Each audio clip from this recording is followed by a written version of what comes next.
दो चैप्टर आपके पास issue share में आते हैं सीबीएसई के सिलेबस में, और as far as CUET is concern वहां 3 चैप्टर आते हैं। आपके पास जो चैप्टर है यहाँ पर, अब पहला चैप्टर आपके पास आएगा issue of shares. Issue of shares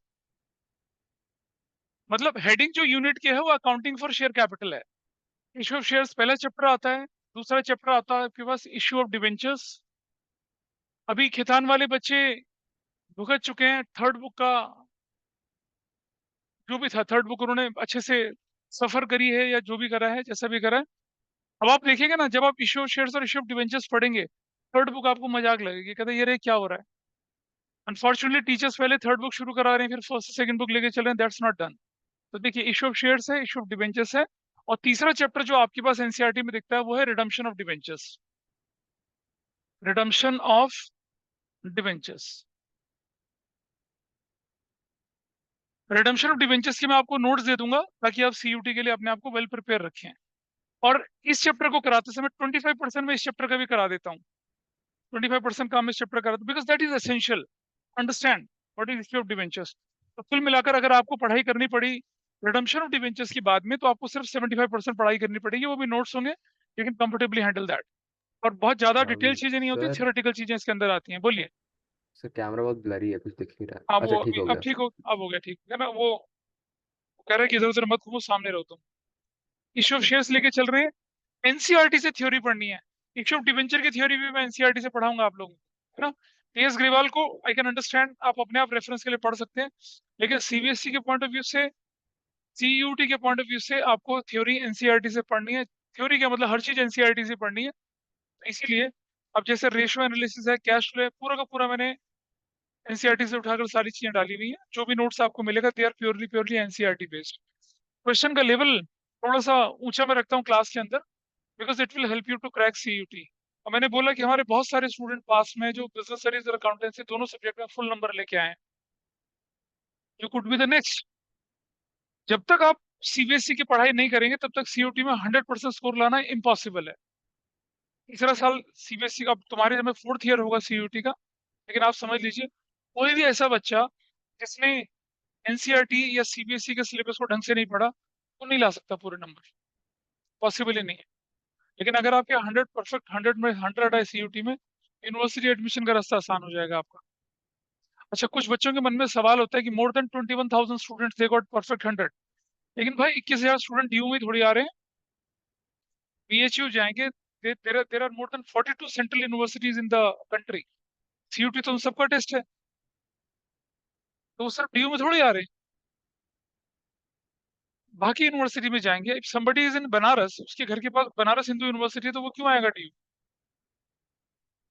ठीक है। और ड्यू आएगा तो उसे हॉस्टल चाहिए, अंडरस्टैंड। दिल्ली यूनिवर्सिटी में हॉस्टल के लिए भी आपको सीयूटी का स्कोर देखा जाता है, आपके 12th के स्कोर नहीं देखे जाते हैं। मतलब किसी को लगता है कि भाई मैं ग्रेटर नोएडा रहता हूँ, मैं ड्यू कैसे जाऊंगा, तो वहाँ हॉस्टल फैसिलिटी होती है, लेकिन उन्हीं के लिए होती है जो मेरिट में टॉप पे होते हैं। बहुत ही रीजनेबल रेट्स पे हॉस्टल मिलते हैं। ड्यू के हॉस्टल में एंट्री करने का मतलब है सिविल सर्विसेज का रास्ता खोलना, अच्छे हॉस्टल, जैसे जेएनयू में भी ऐसे ही होता है। Anyway, let's come to the point. Issue of shares हम लोग लेके चल रहे हैं आपके साथ आज। अकाउंटिंग फॉर शेयर कैपिटल है, एनसीईआरटी मैं आपके साथ डिस्कस कर रहा हूँ, और उसी के साथ साथ हम आगे बढ़ेंगे। तो I I think you can see on your screen. अब आप देख लीजिए, क्या ये विजिबल है सबको। देखिए, हाँ जी सर। आप लोग अपने अपने अपने नोट्स को खोल लीजिए, आपको दिख रहा है, आपको विजिबल है, देख लीजिए एक बार। ठीक है। डेफिनेशंस यहाँ लेके चलेंगे, मार्क करेंगे, अंडरलाइन करेंगे, ये रिकॉर्डिंग में जाएगा आपके पास, ठीक। और आपके पास डॉक्यूमेंट ऑलरेडी है, प्रिंट लेने की जरूरत नहीं है। Just whatever you want to note down your notebook वो ले लेंगे, नहीं तो एनसीईआरटी का पेज नंबर नोट कर लेंगे। Whenever you get time you can उसको नोट कर सकते हैं। जो जरूरी चीज होगी I will write on the board. ठीक है जी। Everybody is aware, and all of you aware, सबसे ज्यादा जरूरी चीज हमारे पास क्या है यहाँ पर। सबसे ज्यादा जरूरी चीज हमारे पास है companies act 2013। Everybody is okay with this. तो वी आर स्टार्टिंग विद,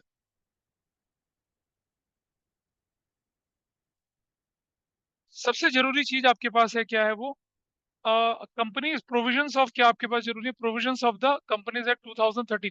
ठीक है। Provisions of the companies act 2013 हमारे लिए एप्लीकेबल है। अगर आप कोई बहुत पुरानी बुक देखेंगे या फिर नेट से जब आप लोग सर्च करते हैं, तो आपको कंपनीज एक्ट 1956 भी दिखता है। That is utterly outdated version, उसको नहीं ध्यान देके चलेंगे आप। ठीक है, पहले पेज पर हमने लिखा कंपनीज एक्ट 2013 के हिसाब से कंपनी क्या होती है? It means a incorporated company incorporated और रजिस्टर्ड अंडर कंपनीज एक्ट 2013, और अच्छा 2013 से पहले का अगर एक्ट है तो क्या होगा भाई? वो भी वैलिड है।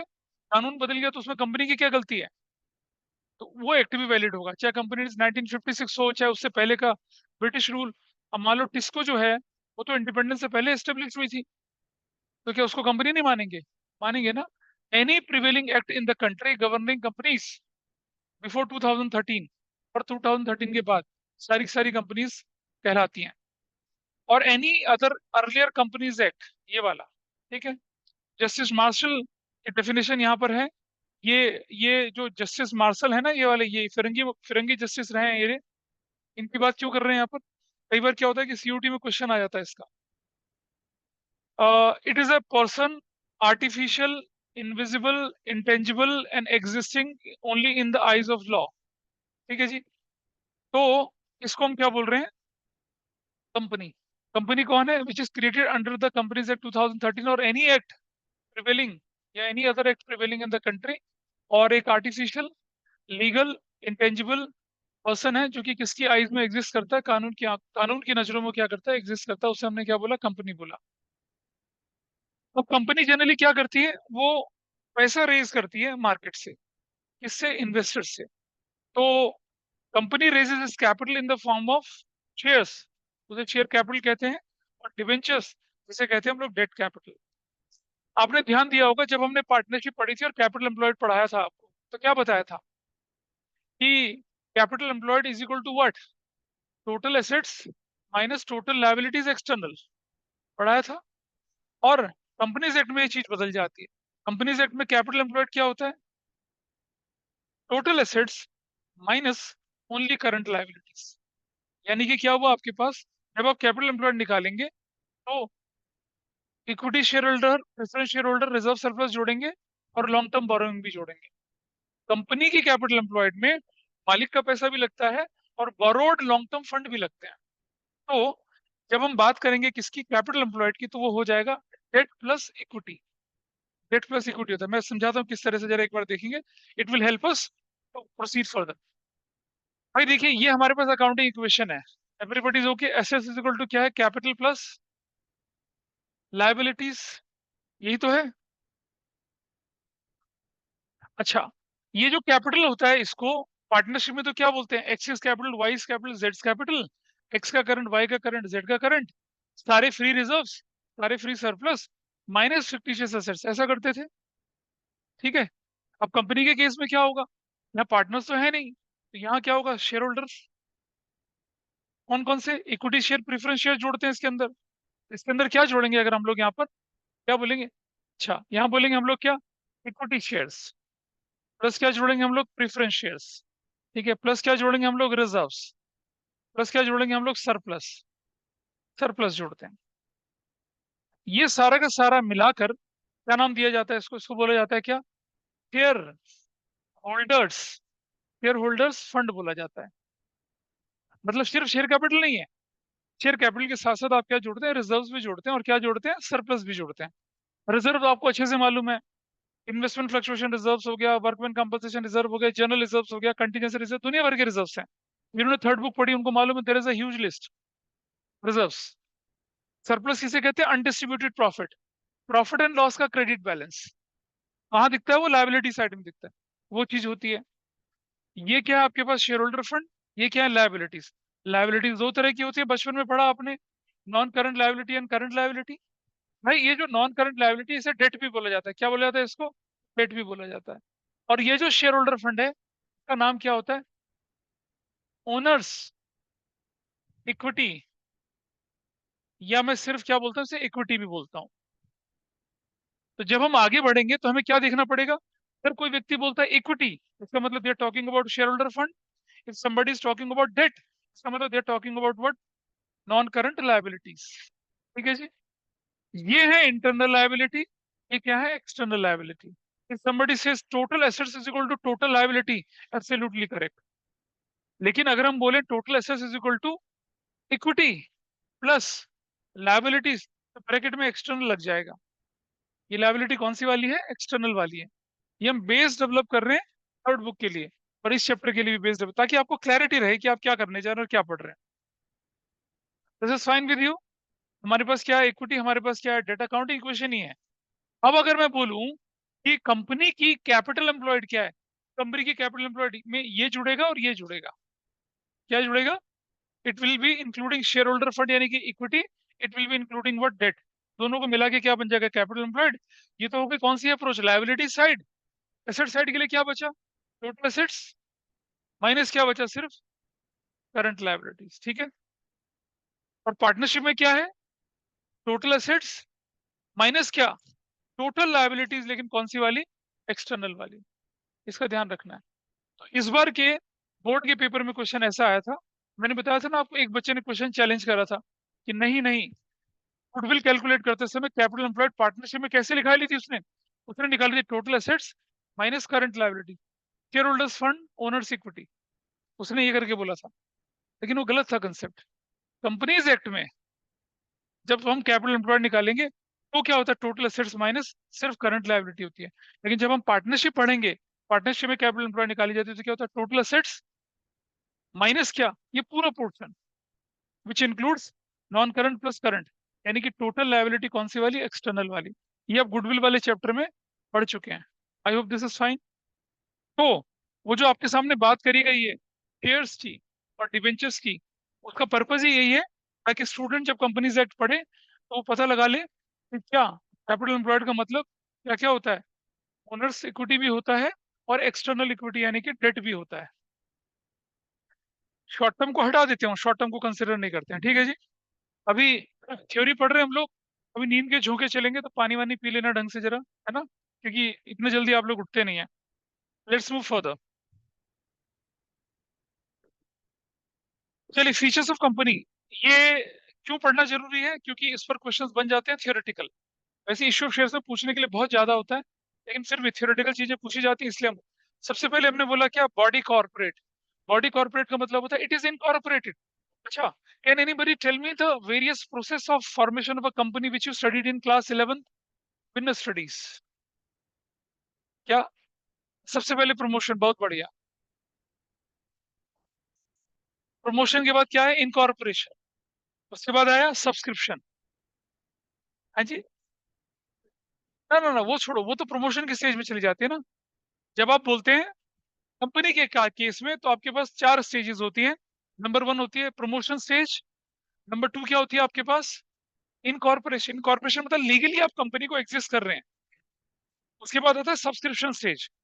और चौथा होता है कमेंसमेंट ऑफ बिजनेस। सब्सक्रिप्शन में कैपिटल सब्सक्रिप्शन आया था ना। ये जो सब्सक्रिप्शन क्लॉज है मेमोरेंडम एसोसिएशन का, सब्सक्रिप्शन क्लॉज, मेमोरेंडम एसोसिएशन मतलब ना, ऑब्जेक्ट क्लॉज होता है, और क्या होता है? रजिस्टर्ड ऑफिस क्लॉज होता है। उसके बाद क्या होता है? कैपिटल क्लॉज होता है। ये जो कैपिटल क्लॉज होता है मेमोरेंडम ऑफ एसोसिएशन का, मेमोरेंडम और आर्टिकल दो डॉक्यूमेंट होते हैं ना। मेमोरेंडम ऑफ एसोसिएशन के अंदर जो कौन सा क्लॉज बोला हम लोगों ने? सब्सक्रिप्शन क्लॉज है, कैपिटल क्लॉज है। वहीं से जन्म होता है काउंटिंग फॉर शेयर कैपिटल। उसके अंदर मेंशन होता है कि आप कितना पैसा जनता से क्या करेंगे? सब्सक्राइब करवाएंगे। ठीक है। उससे पहले हम लोग इसकी फीचर्स पढ़ेंगे, फिर उस पर जाएंगे। और बहुत सारी यूनिक चीजें सीखने को मिलेंगी आपको आज, which is not there in the book. तो चलिए, सबसे पहले बोला क्या इसने? बॉडी कॉर्पोरेट है, मतलब it is registered, it is created under any act the country, चाहे वो कंपनीज एक्ट 2013 हो या कोई और हो। फिर दूसरा हमने बोला क्या? हाँ जी। नहीं नहीं, अरे भाई, कंपनीज 2013 से पुराने एक्ट, अभी बोला था ना। सेपरेट लीगल एंटिटी होती है। इसका मतलब क्या है कि company can file a case against anybody, anybody can file case against the company. ठीक है। मैं एक ऑडियो बुक सुन रहा था रितेश अग्रवाल की। रितेश अग्रवाल ओयो के मालिक साहब थे, फाउंडर थे। उसकी लाइफ का दिखने में लगता है कि बड़ा आराम से हो गया काम, लेकिन नहीं था। हर एंटरप्रेन्योर के पीछे लंबा लंबा स्ट्रगल होता है। उसके ऊपर भी बहुत सारे केसेस हुए, बहुत बहुत सारे केसेस हुए। तो देर इज अ पॉसिबिलिटी कि केस ओयो के ऊपर हो, and there is a possibility कि केस ओयो के मालिक के ऊपर हो। अगर ओयो के मालिक के ऊपर कोई केस होता है तो उससे ओयो को कोई फर्क थोड़ी पड़ रहा है। Ritesh Agarwal and OYO legally क्या है? इंडिपेंडेंट एंटिटी है भाई। रितेश अग्रवाल मेरे पड़ोस में रहता है और उसने गाड़ी बैक करते से मेरी गाड़ी को ठोक डाला। मैंने उससे पूछा कि तू भाई कंपनी, कहता मैं नहीं कर रहा, जो करना कर ले। मैंने केस कर दिया उसके ऊपर। अब रितेश अग्रवाल मेरी गाड़ी ठोक के चला गया, मैं उसके ऊपर केस कर रहा हूँ, उससे ओयो को क्या लेने देना भाई? डजंट मैटर ना। हाँ, ओयो ने कोई डेफिशिएंसी सर्विस में करी तो ओयो के ऊपर केस हुआ। अब ओयो के ऊपर केस हुआ तो उसको डिफेंड करने के लिए, और उस जिसने केस करा उसने ओयो के पूरे मैनेजमेंट, पूरे डायरेक्टर को भी इन्वॉल्व कर लिया। In that case, in that condition, OYO का जो मालिक है वो अपनी कंपनी को डिफेंड करने के लिए खड़ा होगा। अगर उसका नाम केस में है तो नहीं होगा, तो नहीं होगा, उसके एम्प्लॉयज करेंगे उसे। तो सेपरेट लीगल एंटिटी का मतलब क्या होता है कि it can what, it can file a case against somebody and somebody can also file a case against this company. ये कहलाती है। अच्छा, बचपन में बिजनेस स्टडीज आपने पढ़ा था कि there are two types of forms of business organization, एक को कहते हैं कॉर्पोरेट फॉर्म, एक को क्या कहते हैं, non corporate form. Can anybody tell me what is corporate form of accounting and what is non corporate form of accounting? कोई बताएगा मुझे? कॉर्पोरेट फॉर्म और नॉन कॉर्पोरेट, पढ़ा ही नहीं बिजनेस स्टडीज किसी ने? ना पढ़ाया होगा आपको, मैं बताता हूँ ना किसे कहते हैं।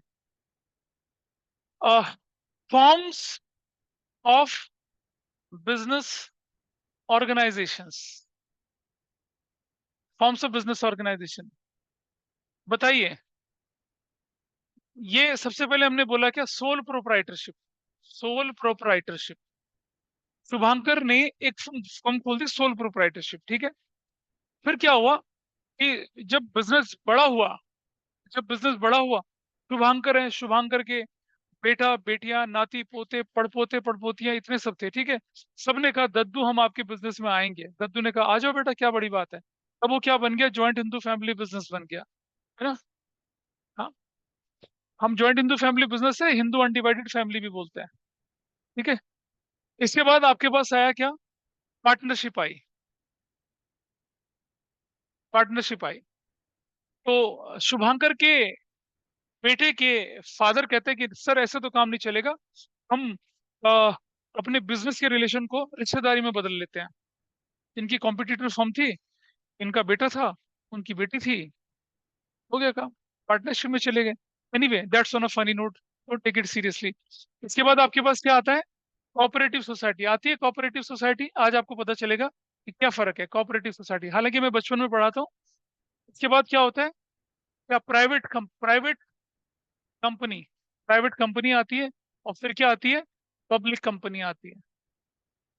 पब्लिक कंपनी, ये फॉर्म्स ऑफ बिजनेस एंटरप्राइजेस आपने बचपन में पढ़ा था, है ना। बकवास सब्जेक्ट था ना, है ना। अभी भी बोलता है ये बच्चा, अब बहुत ही बोलता है, लेकिन बकवास नहीं है। ट्वेल्थ की और इलेवंथ, ट्वेल्थ की, इलेवंथ की तो नहीं, लेकिन ट्वेल्थ की बिजनेस स्टडीज बहुत लॉजिकल है, बहुत लॉजिकल। अगर कोई आपको उस लॉजिक के दर्शन करा पाए तो देखिए जरा, ये जो है, ये वाली ये तीनों, इन्हें कहते हैं हम लोग non corporate, non corporate form of, non corporate form है ये। और ये तीनों क्या कहलाती हैं, कॉरपोरेट, कॉरपोरेट फॉर्म कहलाती हैं। अब कैसे, यहाँ इन तीनों में बिजनेस एंड उसके ओनर दोनों अलग अलग तो होते हैं, लेकिन क्या होता है, liability of a business is unlimited. ये कर्ता की लायबिलिटी अनलिमिटेड होती है, पार्टनर्स की लायबिलिटी अनलिमिटेड होती है। लिमिटेड लायबिलिटी पार्टनरशिप फर्म तो एक अलग चीज होती है। हाँ जी, हाँ तो वो तो एक्सेप्शन, लेकिन वो, अच्छा सुनो, limited liability partnership firm partnership के अंदर रजिस्टर्ड नहीं होता, ध्यान रखना। हाँ, तो इसीलिए हम उसको कैटेगरी में डाल सकते हैं। ये तीनों जो है, ये है नॉन कॉर्पोरेट फॉर्म।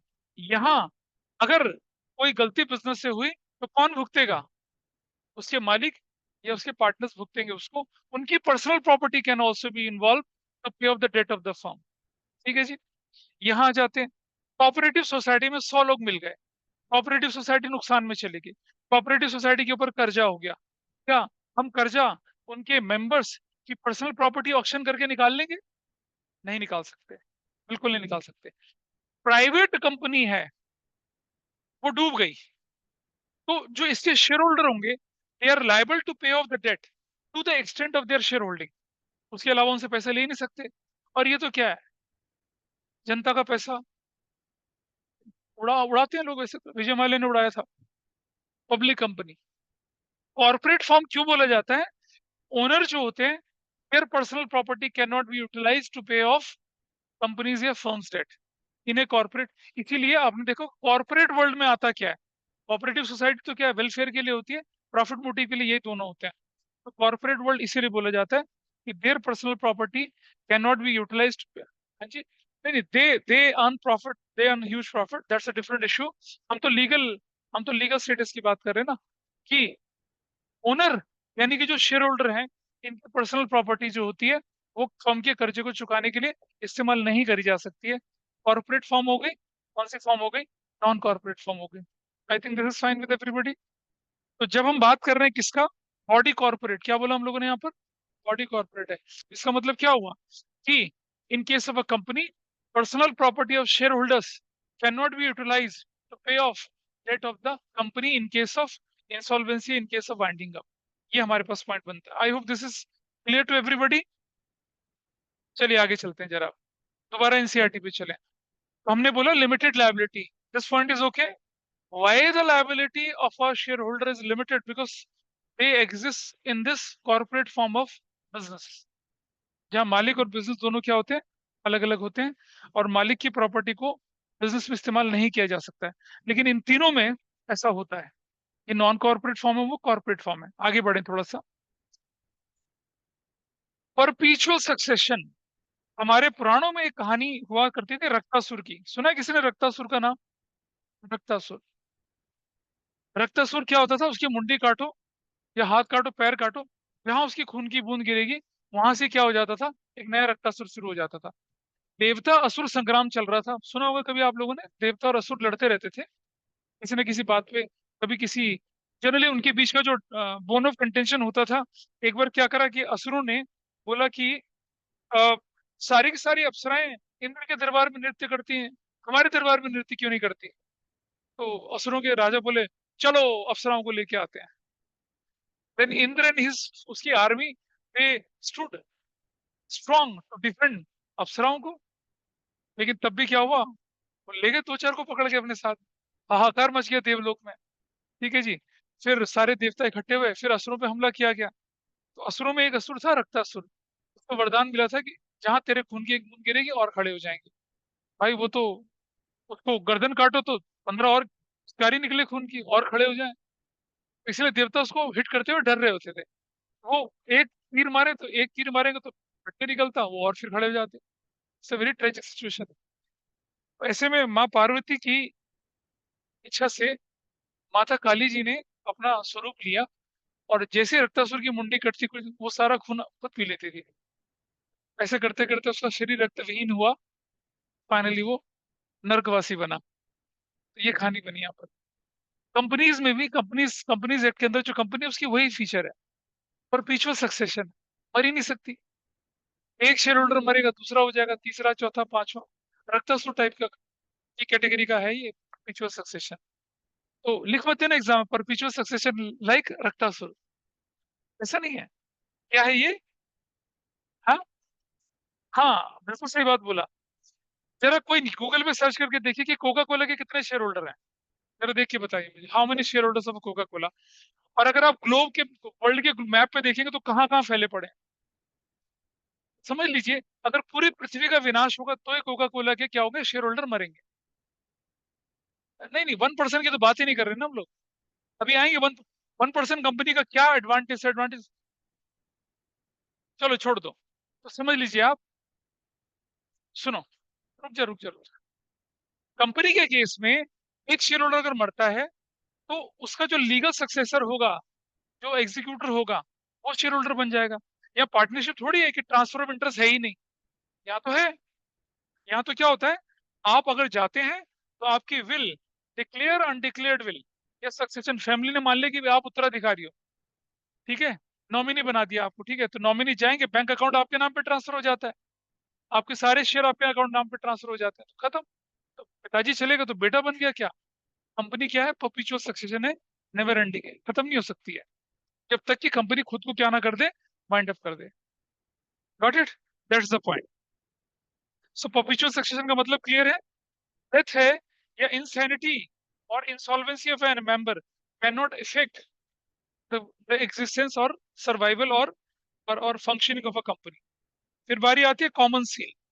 देखिए, आप तो सिग्नेचर करते हैं ना डॉक्यूमेंट्स पे, लेकिन कंपनी कैसे सिग्नेचर करेगी भाई? तो कंपनी की क्या होती है, स्टैंप होती है। कंपनी की क्या होती है, स्टैंप। आपने देखा होगा आपके स्कूल्स की अलग अलग तरह की स्टैंप्स होती हैं, होता नहीं होता, बताइए। जैसे मैं बताता हूँ कि I can show you one stamp. अलग अलग तरह की स्टैंप्स होती हैं। जैसे मान लो किसी स्कूल की बात करें हम लोग, तो स्कूल में देखा है ना, राउंड राउंड करके स्लिप उसकी देखा है किसी ने स्कूल की स्टैंप? राउंड स्टैंप जो होती है स्कूल की स्टैंप्स होती है। एक तो प्रिंसिपल की स्टैंप होती है, ठीक है, दैट्स फाइन। अच्छा, आपका जो 10th का सर्टिफिकेट होगा भाई, उसमें नहीं होता क्या स्टैंप? जैसे देखो, एक ये दिखेगा आपको, एक स्कूल की स्टैंप है, ऐसे करके गोल स्टैंप, उसमें स्कूल का नाम लिखा रहता है। आपके स्कूल की भी स्टैंप होगी, है ना? स्कूल का लोगो बना रहता है, उसका एड्रेस, उसका नाम लिखा रहता है। उसे कॉमन सील बोलते हैं। तो जो कंपनी होती है, इसके सिग्नेचर कैसे होंगे? कॉमन। पुराने जमाने में जो राजा होता था ना, राजा की एक अंगूठी होती थी, राज मुद्रिका बोलते थे उसको, ठीक है। राजा जो भी ऑर्डर इशू, और वो एक ही बनती थी और पूरी पीढ़ियों तक चलती थी, मोटी सी अंगूठी होती थी।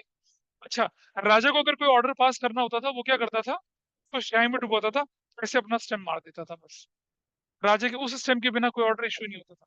तो कई बार राजा वेश बदल के क्या करता था, घूमने निकल जाता था, लोग पकड़ लेते थे उससे, तो वो ऐसा करता था, a I am your king, literally अंगूठी दिखाई, सब बोर डाउन हो जाते थे। मतलब जब कोई राजा नया बनता था तो बता दिया जाता था ये राजमुद्रिका है। अगर ये किसी घसियारे के पास भी पाई गई तो उसी को राजा बना दिया जाता था। समझ लो उस तरह की सिचुएशन होती है, ठीक है। अभिज्ञान शकुंतलम पढ़ा होगा आप लोगों ने, नहीं पढ़ा? राजा ने अपनी अंगूठी भरत की मम्मी को दी थी, उनके हाथ से गिर जाती है, मछली के पेट में चली जाती है। एनीवे, डिफरेंट स्टोरी है। आगे बढ़ते हैं। Transferability of share is here. क्या है यहाँ पर? ट्रांसफरेबिलिटी ऑफ शेयर भी आपके पास लिखा है, ठीक है। और लिखा है मे स्यू और बी स्यू, मतलब आप किसी के ऊपर मुकदमा कर भी सकते हैं और कोई आपके ऊपर भी मुकदमा कर सकता है, ठीक है जी। चलिए आगे चलते हैं थोड़ा सा। अच्छा, कंपनी इसकी टाइप सही है, हम एनसीईआरटी वाली पढ़ रहे हैं, अदरवाइज कंपनी की अलग अलग तरह की टाइप्स होती थी। कंपनी बिजनेस स्टडीज में पढ़ा होगा बचपन में, हमें चार्टर्ड कंपनी भी होती थी, स्टेचुरी कंपनीज भी होती थी, है ना? वो नहीं पढ़ रहे हम लोग, हम तो अकाउंटिंग के पॉइंट ऑफ व्यू से पढ़ रहे हैं, ठीक है। अच्छा, एक और चीज समझना, बिजनेस स्टडीज में क्या होता है कि ओनर, इस केस में बिजनेस स्टडीज में क्या होता है, partnership, joint into family business, sole proprietorship में ओनर और बिजनेस सेपरेट नहीं माने जाते हैं बिजनेस स्टडीज में, लेकिन अकाउंटिंग में माने जाते हैं। अकाउंटिंग में तो सेपरेट, लेकिन बिजनेस एंटिटी प्रिंसिपल है ना, वो सब पे लगता है। तो जब हम पार्टनरशिप की बात करते हैं ना, बिजनेस स्टडीज क्या कहता है कि मालिक और बिजनेस दोनों सेपरेट नहीं है। ये मैनेजमेंट पर्सपेक्टिव है, लेकिन अकाउंटिंग पर्सपेक्टिव क्या है, मालिक और बिजनेस दोनों क्या है, अलग अलग एंटिटीज हैं, ठीक है जी। तो कंपनीज की अलग अलग तरह की टाइप्स, कंपनी चार्टर्ड कंपनीज कौन सी होती थी, which were created by royal charter of a king और क्वीन। जैसे East India company, British queen ने क्या करा, एक चार्टर इशू करा, उसको चार्टर मतलब ऑफिशियल ऑर्डर है, और कंपनी का जन्म हो गया। जाओ तुम इंडिया में जाकर ट्रेड करो, you will have a monopoly in trade. ऐसा करके हुआ करता था पहले, ठीक है। फ्रेंच इंडिया का, फ्रेंच ईस्ट इंडिया भी हुआ करती थी, डच भी हुआ करती, अलग अलग कंपनियां थी। बाद में ईस्ट इंडिया कंपनी ने सबको डोमिनेट करा और हथियार लिया, हथियार जो भी था। लेकिन वो नहीं देखेंगे हम लोग, एनसीईआरटी में जो टाइप्स ऑफ कंपनी है उसके बारे में पढ़ेंगे, ठीक है। नंबर वन लिखा है क्या, कंपनी लिमिटेड बाय शेयर्स। इसको बड़ा केयरफुली देखना, इस पर सीयूटी में क्वेश्चंस बनते हैं, अच्छे से बनते हैं। जरा देखिए एक एक चीज को, और एनसीईआरटी की एक एक लाइन आपको पढ़नी बहुत जरूरी है। कंपनीज लिमिटेड बाय शेयर्स लिखा है, क्या मतलब होता है कंपनी लिमिटेड बाय शेयर्स? और आगे देखेंगे कंपनीज लिमिटेड बाय गारंटी भी लिखा हुआ है। मैं बताऊंगा आपको, लिमिटेड बाय शेयर्स और current company company limited by guarantee, limited by shares क्या होता है उसके बारे में डिस्कशन करेंगे अभी आप। थोड़ी देर में 1% कंपनी के बारे में भी डिस्कशन करेंगे, ठीक है। ब्रॉडली हमारे पास क्या कैटेगरीज हैं, companies limited by shares, company limited by guarantee. आइए जरा देखते हैं। अगर है कंपनी लिमिटेड बाय शेयर्स तो क्या लिखा है, liability of its members is limited to the extent of the nominal value of shares held by them। जितने शेयर उनके पास थे उनके बराबर उनकी लायबिलिटी होगी। If member has paid the full amount of shares, there is no liability, ठीक है। और अगर कुछ उन्होंने नहीं दिया तो उनकी लायबिलिटी वहीं तक है। आइए मैं इसको एक एग्जांपल की मदद से समझाता हूँ, ठीक है। जरा देखें कैसे, एग्जांपल से समझाते हैं कैसे, जरा देखिए यहाँ पर। ये limited by guarantee, limited by shares क्या होता है? अगर आपको ऑथेंटिक नॉलेज रहेगी, it will help you always. Board exam में, सीयूटी में, और उसके आगे भी। देखिए कैसे। मान लिया जाए डॉक्टर सिसोदिया ने क्या किया कि एक कंपनी के 10,000 शेयर्स खरीदे at the rate of rupees 10 each. ठीक है जी। कितना पैसा खर्च किया होगा बताइए इन्होंने? 1 लाख रुपए खर्च करा होगा। ठीक है। अच्छा, before I go for practical, मैं आपको एक छोटी सी बात बता दूं। हम जो अकाउंटिंग पढ़ेंगे ना यहाँ पर, वो 40 साल 50 साल पुरानी अकाउंटिंग है। कितने साल पुरानी है? चल। अच्छा, आज से 40 साल पहले क्या डेट रही होगी बताइए? हाँ, 1984। ठीक है, 50 साल पहले 1974 में। हो सकता है आप में से कई लोगों के फादर का बर्थडे भी 1974 में हो। आप में से बहुत सारे, कई सारे लोगों का हो सकता है। 1974 में आपके पेरेंट्स ने, आपके फादर ने अगर जन्म लिया होगा, आज से 50 साल पहले, 1970-71 में एक आईएएस ऑफिसर की जो सैलरी हुआ करती थी, सोचो कितनी होती होगी? आईएएस ऑफिसर हाईली पेड होता है इन कंट्री के अंदर। हाँ, कितना? हाँ। सानी साहब, किस दुनिया में हो आप? 975 रुपया। अच्छा, आज बता तो रहा हूँ तुम्हें कैसे चल रहा था। ठीक है। कांग्रेस गवर्नमेंट में एक मिनिस्टर ऑफ एक्सटर्नल अफेयर थे, कुंवर नटवर सिंह। ठीक है। 1952 में ही वॉज इन हार्वर्ड, मेरे ख्याल से ये कैम्ब्रिज में था बंदा। And he was a prince, princely state का प्रिंस था वो। एंड वो, उसको, उसने क्या करा कि उसने सिविल सर्विसेज दिया। में पॉलिटिकल साइंस पढ़ने के लिए वो कैम्ब्रिज गया हुआ था या ऑक्सफोर्ड गया हुआ था शायद। तो वहां पता चला उसका इंटरव्यू है। वो इंटरव्यू में आया, और इंटरव्यू के लिए ना, इंटरव्यू में आपसे प्रेफरेंस भरवाई जाती है आपसे, आईएएस, आईपीएस, तो जनरली, और या आईएफएस। रैंक ये होता है कि आईएएस जो का टॉप रैंक का होता है, उसके नीचे इंडियन फॉरेन सर्विस होता है, उसके नीचे जो होता है वो आईपीएस, और फिर मतलब ऐसे लोग बढ़ते हैं। There are 21 allied services. Kunwar Natwar Singh 1951 का यूथ जवान आदमी, उसने एक प्रेफरेंस भरी, आईएफएस, और बाकी पूरा फॉर्म खाली छोड़ दिया, प्रेफरेंस का छोड़ दिया, इंडियन फॉरेन सर्विस। बाद में वो इंडियन फॉरेन सर्विस में सिलेक्ट भी हुआ, और प्राइम मिनिस्टर नेहरू का बहुत क्लोज एड रहा था, जिसकी वजह से फिर कांग्रेस पार्टी ने उसको, एनीवे बात की बात है वो तो। उससे इंटरव्यू में एक बात पूछी गई, मिस्टर नटवर सिंह, आपने आईएफएस भरा हुआ है, you have filled only one preference, are you sure about it? Are you sure about it? तो चलो, टॉपिक से हटके बात हो रही है, तो मैं पूछ रहा हूँ आपसे, आप लोग बताइए आप क्या बोलेंगे? Are you sure about it? आपने आईएएस भर दिया, क्या बोलोगे? इसमें करो, ये बोलेगी श्योर अबाउट इट, रिजेक्ट है, ओवर कॉन्फिडेंट है। भाई, सीट की बात छोड़ दो, अगर तुम्हारा रैंक अच्छा है और तुम्हारी प्रेफरेंस आईएफएस है, तो क्या आपको आईएफएस मिलेगी? बताओ क्या बोलोगे आप? पता नहीं, बताओ जाओ यहाँ से, पता नहीं का कोई, बताइए, आप बताइए बच्चा। हाँ, yes yes. Yes. Over confident हो गया, पड़ोसन क्या बोलेगी? जल्दी बोलो यार, आगे बढ़ना है। ओवर कॉन्फिडेंट, रिजेक्ट हो गए। तो इंटरव्यू बोर्ड वाले बोलेंगे, अच्छा तुम्हें ज्यादा पता है, तुम अपने आप को आईएफएस के लायक मान लो, हम करते हैं तुम्हारा कबाड़ा। बताओ, मलिक बाबू बताइए, आप दोनों बताइए क्या बोलेंगे, जल्दी से बोलो, क्या बोलोगे? Sorry। हाँ, मुझे डिसाइड, मैं डिसाइड करूँ? मैं तो बोलता हूँ तुम किसी लायक नहीं हो, सानी सिंह, दफा हो जाए यहाँ से। Everybody so hard working, civil services के इंटरव्यू तक पहुंचने वाला बच्चा हार्ड वर्किंग डिटरमाइन होता ही है। Everybody is hard working and determine. उसने पता क्या बोला? I am not sure about it, but I am reasonably confident. वो हो गया, अब बना। तो प्राइम मिनिस्टर नेहरू ने बाद में उसकी काबिलियत को देखते हुए उसको ministry of external affair, IFS officer था, जैसे अभी हमारे minister of external affair Jaishankar हैं। जयशंकर काबिल व्यक्ति थे, मोदी जी ने उठा लिया उनको, ऐसे ही वो भी काबिल था। बाद में वो मिनिस्टर ऑफ एक्सटर्नल अफेयर बना, राजीव गांधी के, इंदिरा गांधी के टाइम में। एनीवे, सो चलिए, 1974 में, अच्छा, उसकी ऑटोबायोग्राफी मैंने पढ़ी है, उसने लिखा था कि मुझे जो सैलरी मिलती, कह रहा, during my service I never touch my salary. गाड़ी, घर, बंगला, ऑफिस, खाना पीना, मतलब आपकी मैगजीन, आपके अखबार का खर्चा भी सरकार उठाती है। तो अगर कोई भ्रष्टाचार ना करे, तो क्या होगा? आप बहुत आराम से एक लेविश लाइफ जी सकते हैं, अगर आप सिविल सर्वेंट है तो। ठीक है। तो 1974 में आईएएस ऑफिसर की सैलरी 1,975 रुपये ऐसे हुआ करती थी।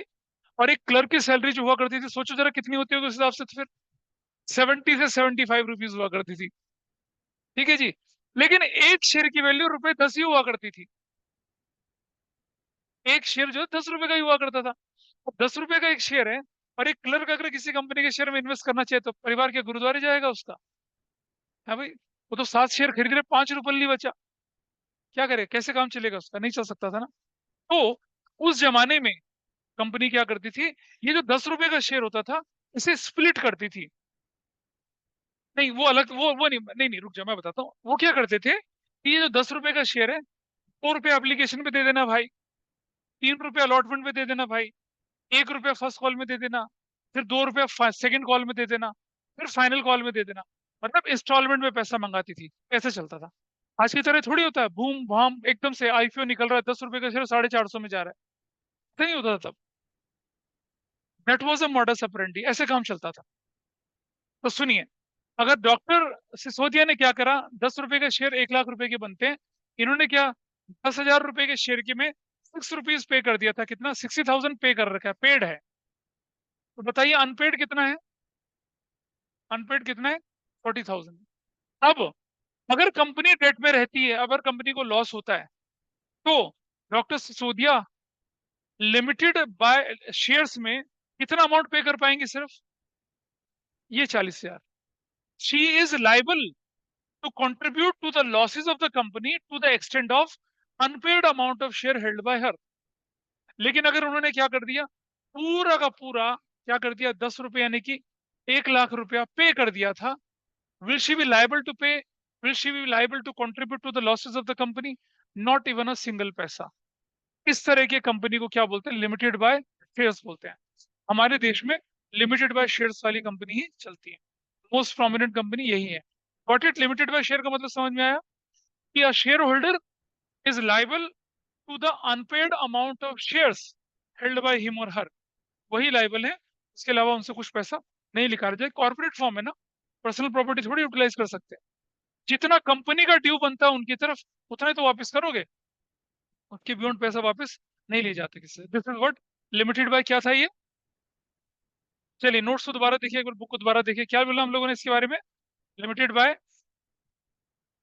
ठीक है, देखिए, तो क्या लिखा है, liability of its member is limited to the extent of nominal value of share held by them.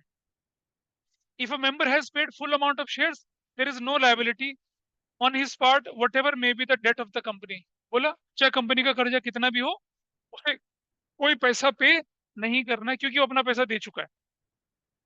ठीक है, he need not pay a single पैसा from private property, however if there is any liability involved, it can be enforced during the existence of the company as well as during the winding up। यानी कि क्या हुआ, अगर उसका कोई unpaid amount रहता है, तो कंपनी के लाइफ टाइम में भी रिकवर किया जा सकता है, और इवन कंपनी जब बंद हो रही है तब तो रिकवर करना ही करना है। लिमिटेड बाय क्या है ये, शेयर्स है। ठीक है, आइए चलिए लिमिटेड बाय गारंटी लेके चलते हैं।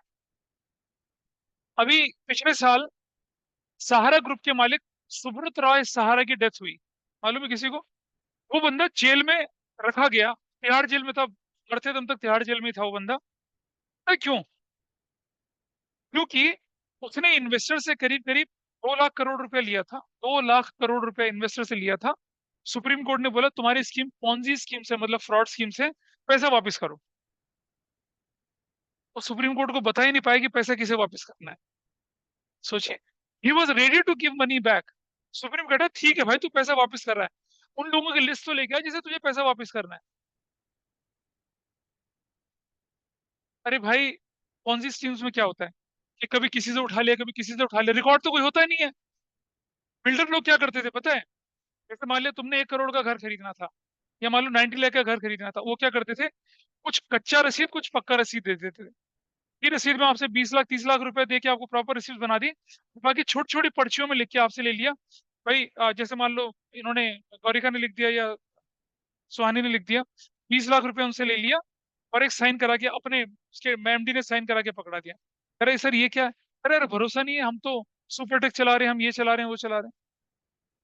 ऐसा करके सहारा वालों ने कलेक्शंस करी, क्योंकि आप रिटेल में किसी से कलेक्ट कर ही नहीं सकते, until unless you are a retail banker, पैसा लेना तो अलाउड ही नहीं है। अब वो बता ही नहीं पाए कि किसका पैसा था। सुप्रीम कोर्ट ने जाने नहीं दिया, कह रहा पहले लिस्ट लेके आ, जब तक लोगों का पैसा वापस नहीं जाएगा तब तक तू बाहर नहीं जाएगा। ठीक है। और ये सब लीगल कॉम्प्लाइंसेस की वजह से नहीं हुआ, पॉलिटिकल राइवलरी थी। सहारा कुछ लोगों की आंखों में चढ़ गया था, कह रहा आओ हम तुम्हें उतारते हैं, उतार दिया। एनीवे, तो दिस इज, तो क्या था आपके पास यहाँ पर देखिए, लिमिटेड बाय गारंटी। सहारा का एक तरीका होता था काम करने का। वो क्या करता था, Kapil Dev, former cricket captain, world cup winner के कैप्टन थे कपिल देव हो गए, और मैं बोलूं अमिताभ बच्चन, अमर सिंह, और जितने भी पॉलिटिकल टाइकून्स होते थे, फिल्म इंडस्ट्री के लोग होते थे, जब उसकी कंपनी की एनुअल जनरल मीटिंग होती थी उनको प्रेजेंट करता था कि हमारे डायरेक्टर साहब हैं, ये हमारे ये हैं, हमारे ये हैं। ठीक है। अब भाई देखिए, मैं एक साधारण सा मास्टर, अगर मैं कोई अपनी कंपनी का आईपीओ लेके आऊं मार्केट में, कौन खरीदेगा? गधा ना खरीदे एक शेयर मेरी कंपनी का, नहीं खरीदेगा कोई भी। ठीक है। लेकिन अगर मैं अपनी कंपनी के प्रमोशनल वीडियो शूट करवा रहा हूँ, मेरे राइट हैंड साइड पे रोहित शर्मा है, लेफ्ट हैंड साइड पे एम एस धोनी है, और कहते हैं राणा साहब की कंपनी में इन्वेस्ट करिए, हमारी गारंटी है, हमारी गारंटी, तो क्या होगा बताइए? Huge cricket fan, they will start subscribing to my company. ठीक है। और मैं ऐसे हाथ मिला के खड़ा हूं उनके साथ। ठीक है। कुछ दिन में विराट कोहली भी आता है, वो भी कहता है राणा साहब की कंपनी में इन्वेस्ट करिए, और मेरे शेयरों की डिमांड बढ़नी शुरू होगा ना।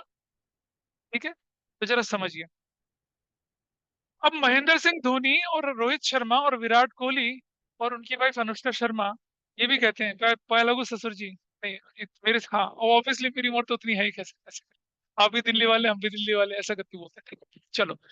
तो वो क्या करते हैं, दे गिव्स गारंटी इन पब्लिक कि भाई अगर राणा साहब की कंपनी खराब हो गई, बर्बाद होगी, तो 100 करोड़ की गारंटी मेरी है। धोनी, धोनी के पास तो बहुत है ना। ठीक है। ये पड़ोसी जो कहता है ये भी, रोहित भी कहते हैं 75 करोड़ हमारी गारंटी, बस सपने ले रहा हूँ मुंगेरी लाल के, पता नहीं होगा नहीं होगा। ठीक है, ऐसा करके तुम लोगों के साथ हो सकता है ऐसा। तो उसके बाद क्या हुआ, अब आप समझिए, इस तरह की जो कैरेक्टरिस्टिक्स है ना, इसे क्या बोलते हैं? लिमिटेड बाय गारंटी कहते हैं। क्या कहते हैं इसे? Limited by guarantee. One share holder, some of the share holder undertook a guarantee to pay a specific amount of money in case of winding up of a company. फिर भी, फिर भी कंपनी के लोन से कोई लेना देना नहीं है। वो तो कंपनी के फॉर्मेशन के टाइम पे उन्होंने क्या करा था, अपनी गारंटी दी थी, अगर वाइंडिंग अप होगी तो क्या होगा, they are liable to pay off that amount of money which they guaranteed to pay. तो देखिए जरा, अब हमारी एनसीईआरटी क्या कहती है आपसे, उस डेफिनेशन को देखते हैं। when there is no limited the unlimited, sorry, company's guarantee, the liability of its members is limited to the amount they undertake to contribute in the event of a company being wound up। M S Dhoni ने बोला कि इनकी company में 100 करोड़ रुपए की guarantee मेरी है। रोहित शर्मा ने कहा 75 करोड़ है। विराट कोहली कहता 50 करोड़। कोहली कहती है कि 50 करोड़। अब अगर मेरी कंपनी डूबी तो क्या होगा? दे आर लाइबल टू पे what amount of money what ever they guaranteed. तो ऐसे ही होता है इस कंपनी में, कि शेयर होल्डर जनरली प्रमोटर होते हैं, वो गारंटी देते हैं कि भाई हम इस कंपनी में 50 करोड़ की गारंटी के साथ आए हैं। दूसरा कहता है मेरी 75 करोड़ की गारंटी। तीसरा, इससे क्या होता है, पब्लिक कॉन्फिडेंस बढ़ता है। वो डिपेंड करता है कि आपने प्रमोशन के टाइम पे कितना अंडरटेक करने की बात कहती। व्हाट्सएप चैट बाद में देख लेंगे बेटा, आई कैन अंडरस्टैंड, हाथ ऐसे स्वाइप होता है। प्लीज काम पे ध्यान दीजिए। ठीक है। Thus, the liability of the members will arise only in case of winding up। अगर कंपनी बंद हो रही हो, कि बर्बाद हो रही है, डिसॉल्व हो रही है, कि तो ही इनकी लाइबिलिटी अराइज होती है, otherwise they are not liable for any other business liability. क्या बोला हमने? Company limited by guarantee, limited by share है, शेयर होल्डर लाइबल है क्या पे करने के लिए? Only outstanding amount of share which he suppose to pay. और सारा पे कर दिया तो एक पैसे की लाइबिलिटी नहीं है। ठीक है। अनन्या जागो बेटा, जागो, जागो, सपने सुहाने लड़कपन के हैं, अच्छा लग रहा है आंखों में बाहर बन के।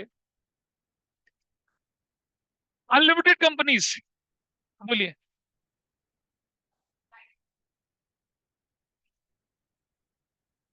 बेटा। बिल्कुल डिसोल्यूशन का तरीका ही है, एसेट्स रियलाइज होंगी, लाइबिलिटी पे ऑफ होंगी। पर एसेट्स रियलाइज कम और लाइबिलिटीज ज्यादा, और डेट राइज हो गया। अब वो डेट किससे वसूला जाएगा? जो गारंटी दे रहे हैं उनसे वसूला जाएगा।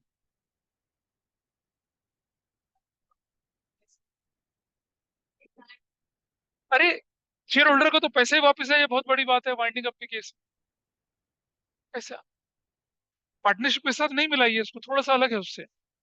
और कंपनी वाइंड अप होना, एक बहुत डिफिकल्ट टास्क होता है।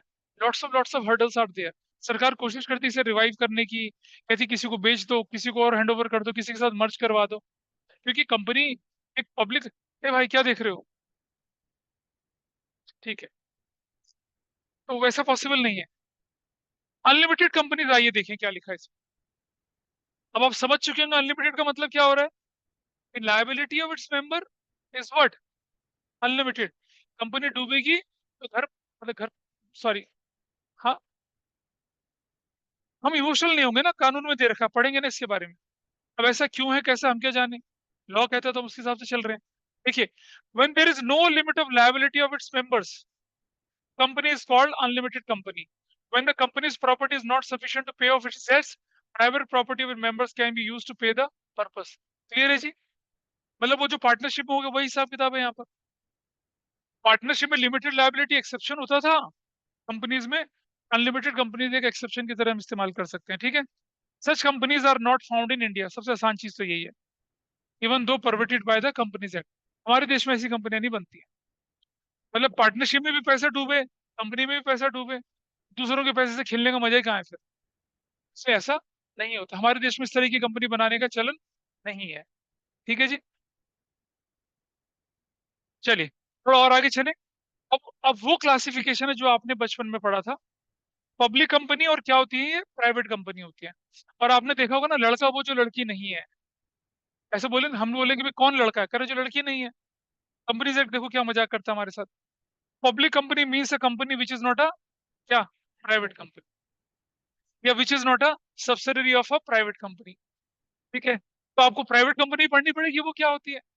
प्राइवेट कंपनी कौन सी होती है, जो उसके आर्टिकल से रेस्ट्रिक्ट करे, क्या, उसके शेयर ट्रांसफर ना हो पाए, या क्या करें, इसके अंदर कम से कम क्या हो, 2 पर्सन हो, इन केस ऑफ 1 पर्सन कंपनी, और क्या हो, इसके मेंबर कम से कम, इसके मेंबर 200 से ज्यादा ना हो, मिनिमम 2 हो और 200 से ज्यादा ना हो। बिल्कुल नहीं कर सकते, नहीं नहीं, वो नहीं, वो मैं बताता हूँ। सेल तो कर सकते हैं आप, लेकिन शेयर मार्केट में सेल नहीं कर सकते। स्ट्रेटेजिक एक्विजिशन जो होता है वो कर सकते हैं। जैसे पंजाब नेशनल बैंक है, शुभांकर फिनकॉर्प है।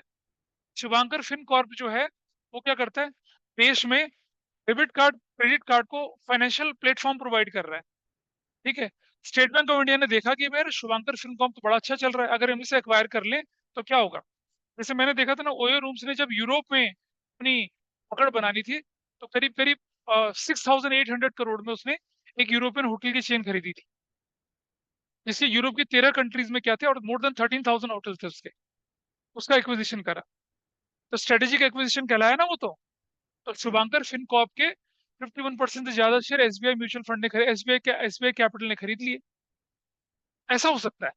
लेकिन तुम बोलो कि रोज उनके शेयर मार्केट में खरीदे जाएंगे, इंट्राडे ट्रेडिंग वगैरह होगी, वो नहीं पॉसिबल है।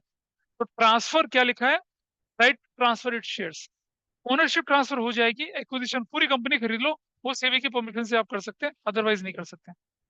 हाँ जी,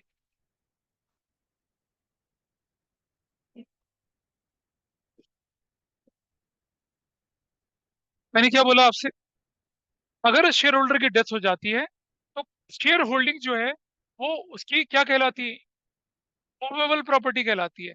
जैसे बैंक वगैरह में पैसा होता है उसका, भाई एक व्यक्ति के पास मूवेबल और इमूवेबल दो तरह की प्रॉपर्टी होंगी। इमूवेबल प्रॉपर्टी क्या है, घर हो गया, लैंड हो गया, जमीन वगीन हो गया।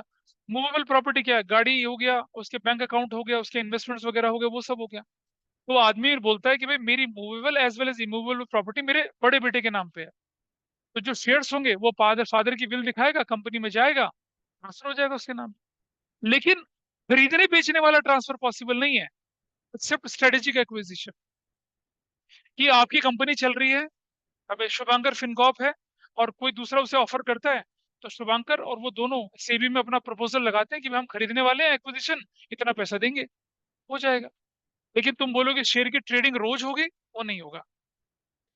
ठीक है, हाँ, वो कहाँ होता है, वो लिस्टेड कंपनी के केस में होता है, वो पब्लिक कंपनी के केस में होता है, वो पब्लिक कंपनी जो क्या है, लिस्टेड है स्टॉक एक्सचेंज में। तो क्या हर पब्लिक कंपनी को लिस्टेड होना जरूरी है? बिल्कुल लिस्टेड होना जरूरी है। अभी हम प्रोसेस पढ़ेंगे ना शेयर इशू करने का, तब मैं बताऊंगा आपको कहाँ गड़बड़ होती है। अब आ गई आपकी, जिसका आप इंतजार कर रहे थे, कौन सी वाली, 1 पर्सन कंपनी। देखिए 1 पर्सन कंपनी, अच्छा, 1% कंपनी का इतिहास जरा जानिए। और एक बड़ा ही बढ़िया एग्जांपल इसका मैं बताता हूँ आपके सामने। अ, आपको मालूम है ना, Amitabh Bachchan was facing financial crisis once upon a time before Kaun Banega करोड़पति। क्या रीजन था पता है उसका? उसका रीजन था एक कंपनी जिसका नाम था ABC, Amitabh Bachchan corporation limited. ठीक है। अमिताभ बच्चन जी को शौक चल रहा आया कि चलो ऐसा करते हैं, फिल्म ट्यूशन में चलते हैं, फिल्म डायरेक्शन में चलते हैं। उन्होंने एक फिल्म बनाई, तेरे मेरे सपने। ठीक है। कौन कौन थे उसके अंदर? अरशद वारसी, चंद्रचूड़ सिंह, नाम सुना है किसी ने? अरशद वारसी तो मुन्ना भाई के सर के तो, चंद्रचूड़ सिंह तो चप्पा चप्पा चरखा चले में गाना गाते हैं भाई साहब। अभी एक सुष्मिता सेन की ओटीटी पे सीरीज आई थी, सुष्मिता सेन है जिसमें, क्या नाम है, आर्या। आर्या में जो उनके पति थे पहले सीजन में मारे जाते हैं, वो है चंद्रचूड़ सिंह जी। ठीक है। He use to be a teacher in, उसमें देहरादून में एक मशहूर स्कूल कौन सा है? हाँ, दून स्कूल में। दून स्कूल में टीचर थे। उसके बच्चों ने बोला सर आप तो हीरो लगते हैं। एक दिन मुंबई घूमने के लिए गया, उसने ऑडिशन दिए, हीरो बन गया। फॉर्चुनेटली उससे क्या मिल गया? अमिताभ बच्चन की कंपनी मिल गई। दैट फिल्म तेरे मेरे सपने जो थे, that was a moderately hit. दो तीन फिल्में और बनाई। फिल्म बनाना बड़ा, फिल्म बनाना जो होता है ना, बहुत बहुत बहुत महंगा काम होता है, बहुत ही महंगा काम, बहुत महंगा काम। फिल्म स्टार जो है, जैसे मतलब बाबा बियर अगर हमारे फिल्म स्टार हैं, ये वैनिटी से बाहर ही नहीं निकलेंगे अपनी। ठीक है। गोविंदा एक हीरो हुआ करता था। अगर सेट लगा गया सुबह 9 बजे का, भाई रात को 9 बजे पहुंचता था सेट पे। कहता घड़ी के, घड़ी, हम घड़ी राजेश खन्ना कहता था, हम घड़ी के हिसाब से नहीं चलते, घड़ी हमारे हिसाब से चलती है। नखरे होते हैं उनके भाई। अब आप सोचो, पूरी यूनिट 100 लोगों की बैठी है शूटिंग करने के लिए। राजेश खन्ना जी लुंगी में कब आ रहे हैं? रात को 12 बजे, और झूलते हुए आ रहे हैं। चलो डायरेक्टर शूटिंग करते हैं। कैसे होगा बताओ? That's a very difficult task. तो अमिताभ बच्चन जी का पूरा पूरा पैसा डूब गया भाई। एंड देन वो कड़कपति हो गए। फिर अमर सिंह थे एक पॉलिटिशियन, उन्होंने इनकी हेल्प करी। और उन्होंने अपने यारों दोस्तों से, फिर मीडिया फोटो खींचती थी ना अमिताभ बच्चन की, ये गाड़ी बिकी, ये बंगला बिका। तो फिर क्या करा उन्होंने, अड़ोस पड़ोस से किसी की मर्सिडीज, किसी की ऑडी वॉडी उनके पोर्ट में खड़ी रहती थी, लोगों को लगता था हाँ सब कुछ है। अमर सिंह ने फाइनेंशियली सपोर्ट करा, और लकीली उनको केबीसी मिल गया। उसके बाद उनके दिन फिर गए। आज की डेट में भी अपने पोता और बहू से ज्यादा अच्छा पैसा कमाते हैं Amitabh Bachchan ji. KBC limited was a perfect example of 1% company. ठीक है। अच्छा, अब आप समझिए कि ये 1% कंपनी का कंसेप्ट क्यों बनाया गया। अब आप मुझे बताइए, सरकार सबसे ज्यादा टैक्स किससे वसूलती है? इंडिविजुअल से वसूलती है या इन कॉर्पोरेट हाउसेस से वसूलती है? हाँ, इंडिविजुअल से, कॉर्पोरेट हाउसेस से। जरा देखो गूगल में सर्च करके, किसका टैक्स में कंट्रीब्यूशन ज्यादा है, कॉर्पोरेट हाउसेस का या इंडिविजुअल का? देखो जरा, देखिए देखिए देखिए, किसका कंट्रीब्यूशन ज्यादा है? देखिए जरा,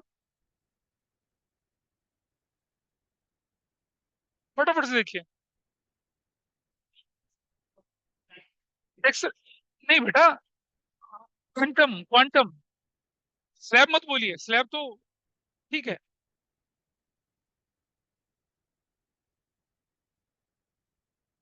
एक कंपनी ने 1,000 करोड़ रुपया कमाया, नेट प्रॉफिट बिफोर टैक्स। तो भारत सरकार कितना टैक्स लेगी उस पे? 30%, कितना होगा? 300 करोड़ होगा ना? ठीक है, 300 करोड़ होगा भाई। कौन बनेगा करोड़पति? सुशील कुमार भाई साहब 5 करोड़ जीते थे, 30% काट के 3.5 करोड़ रुपए मिला उनको। सॉरी, 30% काट के 1,50,00,000 रुपए कट गया ना, मतलब। बेटा 5 करोड़ रुपया था प्राइज मनी, 30% काट ले, कितना बचा? नहीं वो वैसे लॉटरी वगैरह के बारे में था जिस तरह से, मतलब उससे भी ज्यादा पैसा कटा ना उसके पास, 5 करोड़ थोड़ी मिला उसको। चलिए ठीक है, देख लिया भाई कितना आया। ठीक है। इंडिविजुअल, इंडिविजुअल इंडिविजुअल कितने हमारे देश में? Tax payer.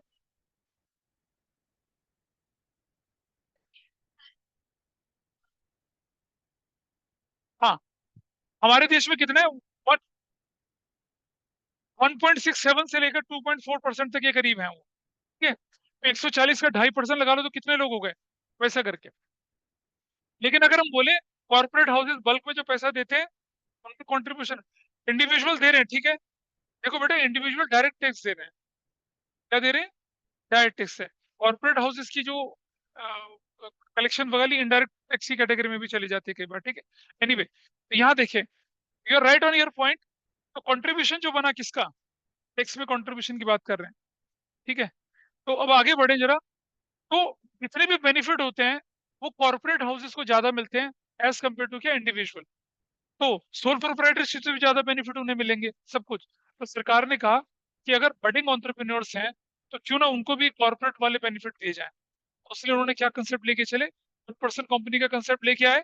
और 1% कंपनी का कंसेप्ट में क्या होना चाहिए, जो जो बेनिफिट आपको एक कॉर्पोरेट हाउस को मिलते हैं वो बेनिफिट आपको मिलेंगे। और उसके बाद जब आप उस पर्टिकुलर स्लैब से बाहर निकल जाएंगे तब आप 1% कंपनी का स्टेटस लूज करेंगे। Otherwise you will continue to enjoy. और आप देखेंगे कुछ समय तक जब बंदा फाइनेंशियल स्टेबिलिटी को लेके चलता है तो वो रिसोर्सफुल हो जाता है, फिर वो अपने आप को क्या करता है, दूसरी फॉर्म में कन्वर्ट करने की कोशिश करता है। तो देखिए जरा यहाँ पर क्या कहता है 1% कंपनी के बारे में। Let us see this. Section देख लेना, ये बड़ा इंपॉर्टेंट है इसका। Section 2 subsection 62 companies act 2013। Company which has only 1% as a member. Rule 3 companies incorporation rule 2014, ये दोनों रूल बड़े इंपॉर्टेंट है। Only a natural person being an Indian citizen and residence of India can be a 1% company. It can not carry out non banking financial investment activities. Non banking financial मतलब कर्जा लेना देना, वो rent went पे पैसा, वो loan पे वो नहीं कर सकता। एनबीएफसी उसे कहते हैं। बैंकिंग कंपनी क्या कहती है, जो रिटेल में बैंकिंग करती है, आपका पैसा जमा करेगी और आपके पैसे को विड्रॉ करके लोन भी देगी। इसकी paid up share capital not more than 50 lakh होनी चाहिए। और एवरेज एनुअल टर्नओवर 3 साल का 2 करोड़ से ज्यादा नहीं होना चाहिए। अगर हाँ,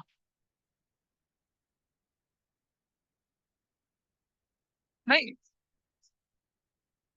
नहीं कर सकते। ये ये एनबीएफसी एक्टिविटी नहीं कर सकती, किसी कंपनी के शेयर खरीदना बेचना वगैरह नहीं है, उनका अलाउड नहीं है। इनका तो पर्पस क्या है, सरकार के जो बेनिफिट्स है वो देना है ना। तो सरकार तो इन्हें वैसे ही एडवांटेज दे रही है। तो इसलिए कहते हैं कि वो, अच्छा देखिए, they are suppose to contribute to the GDP of the country. आपको एम्प्लॉयमेंट दोगे, आप एम्प्लॉयमेंट में कंट्रीब्यूट करोगे, देश के इंफ्रास्ट्रक्चर में फायदा दोगे आप। अगर आप इन्वेस्टमेंट में पैसा लगा रहे हो उसके लिए तो बहुत लोग बैठे पड़े हैं। इनको रिस्ट्रिक्ट किया गया इस काम से। सर यही 4 पॉइंट आपको ध्यान रखने। एक, इंडियन सिटीजन होना चाहिए। और दूसरा, नॉन बैंकिंग इन्वेस्टमेंट काम नहीं करेंगे ये। इनकी paid up share capital 50 lakh से ज्यादा नहीं होगी। 3 साल का एवरेज टर्नओवर जो होगा वो 2 करोड़ से ज्यादा नहीं होना चाहिए। अगर हो जाएगा तो आप उस कैटेगरी को नहीं बिलोंग करेंगे और आप कहीं और से। तो ये लोग अगर जब तक इनको तब तक ये उसका बेनिफिट उठाते हैं, उसके बाद ये अपने आप को प्राइवेट कंपनी में कन्वर्ट करके आगे चले जाते हैं, या फिर उसको विदहेल्ड करके अपने काम को दूसरी तरह से आगे बढ़ा लेते हैं। ठीक है जी, this is fine with you. चलिए आगे जरा चलें, थोड़ा सा आगे बढ़ते हैं इसको भी। अब शेयर कैपिटल ऑफ कंपनी की बात कर रहे हैं, ठीक है। Company being an artificial person can not generate its own capital. मैं आप कैपिटल कंट्रीब्यूट कर सकते हैं। भाई मुझे अगर एक प्रोजेक्ट स्टार्ट करना है, अपने रिलेटिव से, भाई बहन से, चाचा ताऊ, मामा मम्मी पापी पापा से पैसा कलेक्ट कर सकता हूँ। कंपनी का कौन माई बाप बताओ, नहीं है ना। That's a limitation company faces. इसलिए सरकार ने क्या करा, कंपनी को परमिशन दी कि भाई आप घर घर द्वार द्वार जाके क्या करिए, पैसा इकट्ठा कर लीजिए। तो which has necessary to tell it to several person, these person are known as shareholder, the amount contributed them is called क्या, share capital। ठीक है। आ, आगे चलें जरा। बहुत लाखों करोड़ों शेयर होल्डर होते हैं, इसीलिए क्या करते हैं, अलग अलग रखना सबके लिए मुश्किल होता था, एक अकाउंट बनाया जाता है जिसे क्या कहा जाता है, शेयर कैपिटल। और मैंने अकाउंटिंग क्वेश्चन में बताया था ना आपको, शेयर कैपिटल जिसमें इक्विटी प्रेफरेंस दोनों आता है, वैसा करके चलता है। कैटेगरीज ऑफ शेयर कैपिटल देख लीजिए आप क्या क्या है यहाँ पर। अभी मैं इसका डिस्कशन करूंगा आपको फ्लो चार्ट बना के। ऑथराइज्ड इशूड क्या होता है, सब्सक्राइब्ड क्या होता है, और कॉल्ड अप क्या होता है, पेड अप क्या होता है, और अनकॉल्ड क्या होता है, रिजर्व कैपिटल क्या होता है। रिजर्व कैपिटल ये भी आया आपके सामने। इसका डिस्कशन अभी मैं थोड़ी देर में करूंगा, उससे पहले मुझे कुछ और चीज बतानी है आपको, ठीक है। इक्विटी प्रेफरेंस के बारे में भी डिस्कशन करेंगे, उसे थोड़ा छोड़ लेते हैं। आइए जरा थोड़ा और चीजें इनका डिस्कशन करना शुरू करते हैं। तो मुझे बताइए कि कंपनी की जो फॉर्मेशन है वो हो गई है, ठीक है। और कंपनी मार्केट में शेयर इशू करना चाहती है। तो शेयर इशू करने के क्या क्या पॉसिबिलिटीज कंपनीज के पास होती हैं, कैसे कैसे शेयर इशू कर सकते हैं मार्केट, बताइए, कोई बताएगा मुझे जरा। How can a company issue shares in the market, बोलिए। ऑनलाइन में भी तो कुछ बोलिए। आईपीओ। ठीक है। हाँ, और बोलिए। एक तो आईपीओ बोला। हाँ। एफपीओ। अच्छा। और बताइए। बेटा वो तो आईपीओ के बाद वाला होगा ना। नहीं नहीं, बिल्कुल मेडन, बिल्कुल पहली बार वाला बोल रहे हैं हम लोग। ठीक है। देखिए, नंबर वन क्या हुआ? Issue through prospectus. पुराना तरीका। मतलब आपने प्रोस्पेक्टस छापा, जनता को सर्कुलेट करवाया, लोगों ने क्या करा, उसको पढ़ा, उनको ठीक लगा तो अप्लाई करा, नहीं ठीक लगा तो बंद कर दिया। ठीक है। नंबर दो देखिए, प्रेफरेंशियल। तुमने तो फाइनेंशियल मैनेजमेंट पढ़ा है भाई, बताओ ना। Preferential allotment. अब कंपनी क्या करती है, अपने एग्जिस्टिंग शेयर होल्डर जो होते हैं उनको ऑफर देती है कि भाई हम शेयर इशू करने जा रहे हैं, अब बताइए। या प्रीफर्ड ग्रुप को क्या करती है, फॉलो अप अलग चीज है। ठीक है। नहीं नहीं, देखिए, आपके पास ना मान लो 2 करोड़ शेयर थे, आपने इनकॉर्पोरेशन के टाइम पे जब लिया तो 50 लाख शेयर इशू कर दिए थे, अब तुम दूसरे वाले इशू करने जा रहे हो, तो वैसा भी हो सकता है। ठीक है। तीसरा क्या होता है, प्राइवेट प्लेसमेंट होता है। प्राइवेट प्लेसमेंट में क्या करते हैं आप लोग, बताइए। अच्छा सुनो, ईच एंड एवरी कंडीशन, फिर ब्रोकर का रोल यहाँ होता है बड़ा इंपॉर्टेंट। ठीक है। नंबर 4 क्या होता है, ऑफर फॉर सेल। कंपनी ने क्या करा, प्रोस्पेक्टस इशू किया, ब्रोकर अपॉइंट करे, काम कर दिया। कंपनी ने क्या कर दिया, ब्रोकर के थ्रू ही प्रेफरेंशियल, मतलब जिन लोगों को आप चाहते थे कि उनको अप्रोच किया, उनको बोला कि भाई आप कर लीजिए। प्राइवेट प्लेसमेंट में कंपनी ने क्या करा, छोड़ो यार क्या इतना करना, कॉन्टेक्टेड एसबीआई म्यूचुअल फंड, दे कॉन्टेक्टेड जीआईसी, एलआईसी, बड़ी बड़ी कॉर्पोरेट हाउसेज। हाँ, तो उनको उनको आपने क्या कर दिया, ऑफर कर दिया शेयर। प्राइवेट, ये बिजनेस स्टडीज में पढ़ेंगे आप डिटेल में। ठीक है। और ऑफर फॉर सेल में इसने क्या करा, ब्रोकर को बोल दिया भाई मुझे पर शेयर 50 रुपए दे दे, अब तेरी मर्जी जितने में तुझे बेचना बेच दे। ऑफर फॉर सेल ब्रोकर को हो जाता है। मतलब हमने क्या किया, बजाय कि मैं मार्केट में अपने शेयर बेचूं, मैंने ब्रोकर को बोला कि ब्रोकर मुझे एक शेयर पे 20 रुपए चाहिए, 10 रुपए के एक शेयर पे। ठीक है जी। अब मुझे एक शेयर पे 20 रुपए दे दे, अब तू 50 में बेचे 100 में बेच, it is your choice. Offer for sale हो जाता है। ठीक है। और फिर नंबर 5 जो होता है वो क्या होता है, मतलब आईपीओ। बेसिकली हम क्या बोले उसको, ई आईपीओ बोलते हैं, ई आईपीओ।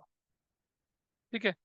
जो आप आईपीओ आज की डेट में देख रहे हैं ना, उसे ई आईपीओ बोला जाता है, इलेक्ट्रॉनिक इनिशियल पब्लिक ऑफर बोला जाता है।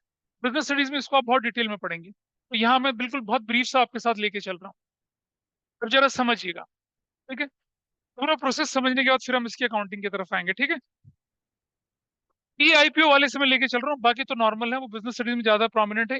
आईपीओ वाला पर्सन आपके पास यहाँ पर आता है। ठीक। आपने क्या किया, आपके पास ऑथराइज कैपिटल थी मान लो 1 करोड़ शेयर्स की, और आपने क्या किया, आपने डिसाइड करा कि भाई मैं अब की बार क्या आऊंगा, 50 लाख शेयर्स मार्केट में मैं इशू कर रहा हूँ। जरा बात समझना, आप अगर अब 1 करोड़ के 1 करोड़ शेयर मार्केट में इशू कर देंगे और आपका इशू फेल हो गया, फिर तो गड़बड़ हो जाएगी, फिर नया प्रोसेस चालू होगा। तो आप क्या करते हैं, instead you are going to go for the entire 1 crore, आपने बोला चलो पहले 25 लाख के शेयर इशू करते हैं मार्केट में, let us see the response of the company. आपने 25 लाख शेयर 10 रुपए के हिसाब से इशू कर दिए, पता चला आपके शेयर तो हिट हो गए भाई। अब जो 75 लाख शेयर आपके पास बचे हैं, उनमें से 25 लाख अगर आप एफपीओ, जैसे बोला था ना एफपीओ, बाद में इशू करते हो, तो वहां तो आप ज्यादा प्राइस कोट कर सकते हो और अपना कैपिटल बेस बढ़ा सकते हो। तो जरा समझिएगा, कुछ इंपॉर्टेंट टर्म्स होते हैं जो हमें जानना जरूरी होता है। ठीक है। सबसे पहले हम लिखते हैं यहाँ पर एक क्या, book building process. Book building process की बात कर रहे हैं। बताइए क्या था बुक बिल्डिंग प्रोसेस, तुम लोग तो जानते होंगे, नेट नेट पे सर्च नहीं करना प्लीज। बुक बिल्डिंग प्रोसेस ये क्या होता होगा, नेट पे बिल्कुल नहीं सर्च करेंगे, बताओ, सोचो। जैसे एक मेसन क्या करता है, बिल्डिंग खड़ी करता है, ऐसे ही मान लो अब शुभंकर के पास बहुत सारी किताबें थी, उसका मन करता पढ़ना लिखना बहुत हो गया, किसी ने पन्ने मिलाए, रखा, मसाला मेरा रखा रखा, किताबों की दीवार बना दी इसने। Book building process. हाँ बोलो।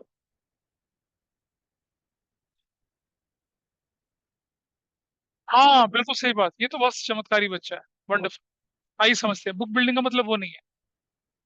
It is the process of price discovery of a share. It is the process of price discovery of a share through the, लिख लो इसका answer. It is the process of price discovery of a share through the, it is the process of price discovery of price discovery of shares of a company through the market forces of demand and supply. Through the market forces of demand and supply.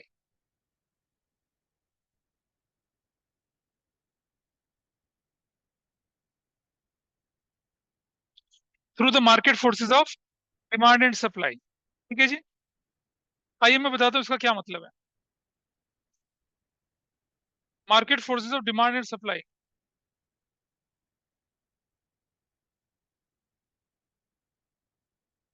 Those were online, वो लोग देखें जरा कि आपकी screen पर मैं क्या दिखा रहा हूँ, देखिए जरा। कोई देख पा रहा है ऑनलाइन में क्या है, बताइए। आप लोग यस। देखिए हाँ गूगल जी पे। सर। जोमेटो के शेयर प्राइस आज की डेट में कितना है, 269.18। ये दिख रहा है मुझे यहाँ पर, ठीक है। अच्छा जी। और अगर मैं बोलूँ तो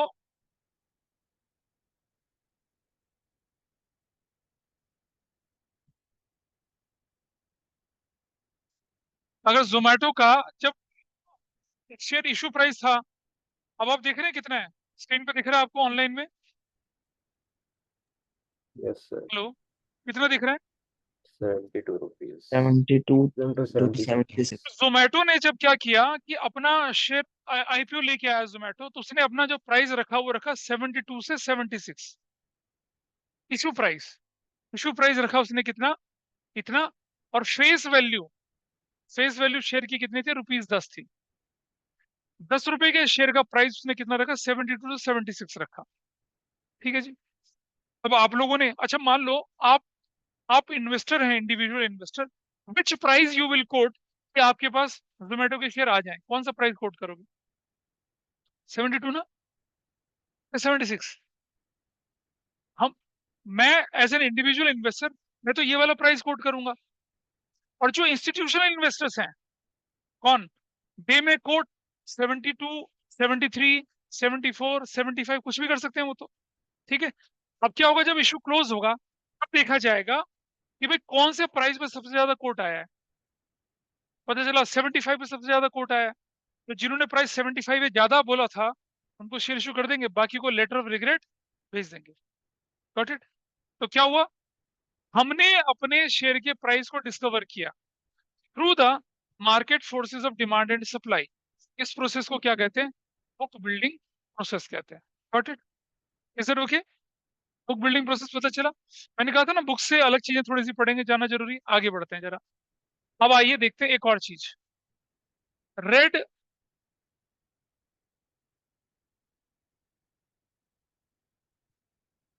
नहीं मैं लिख नहीं रहा। हाँ, अगला टर्म हमारे पास आता है, प्रोस्पेक्टस इशू करती है ना कंपनी, प्रोस्पेक्टस इशू करती है। तो यहाँ क्या होता है, there is one more, red herring prospectus. वो क्या होता होगा बताइए, रेड हेयरिंग प्रोस्पेक्टस।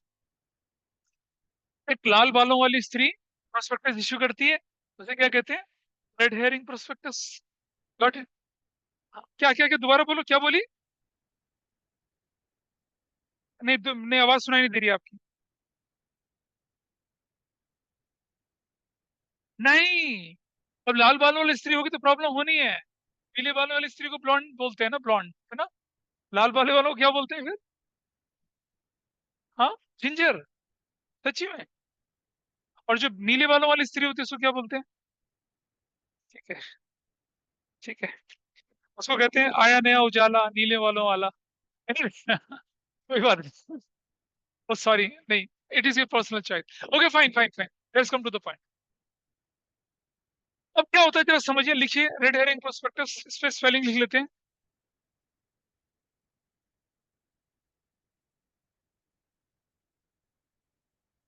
एक कंपनी क्या करती है, before they go for the public issue, market में अपना प्रोस्पेक्टस इशू करती है। उस प्रोस्पेक्टस में कंपनी की स्ट्रेंथ, वीकनेस, अपॉर्चुनिटी, थ्रेट सारी कुछ लिखी रहती है। ठीक है। रेड हेरिंग प्रोस्पेक्टस क्या होता है, लिख लीजिएगा। It is a prospectus which contains it is a prospectus which contains it is a prospectus which contains certain terms and conditions, certain terms and conditions of the issue subject to change in future. It contains certain terms and conditions of the issue which are subject to change in future. It is a prospectus which contains certain terms and conditions which are subject to change in future, printed with red ink. ये बात बिल्कुल ठीक है। कौन सी ink से print होता है वो? रेड इंक से प्रिंट होता है।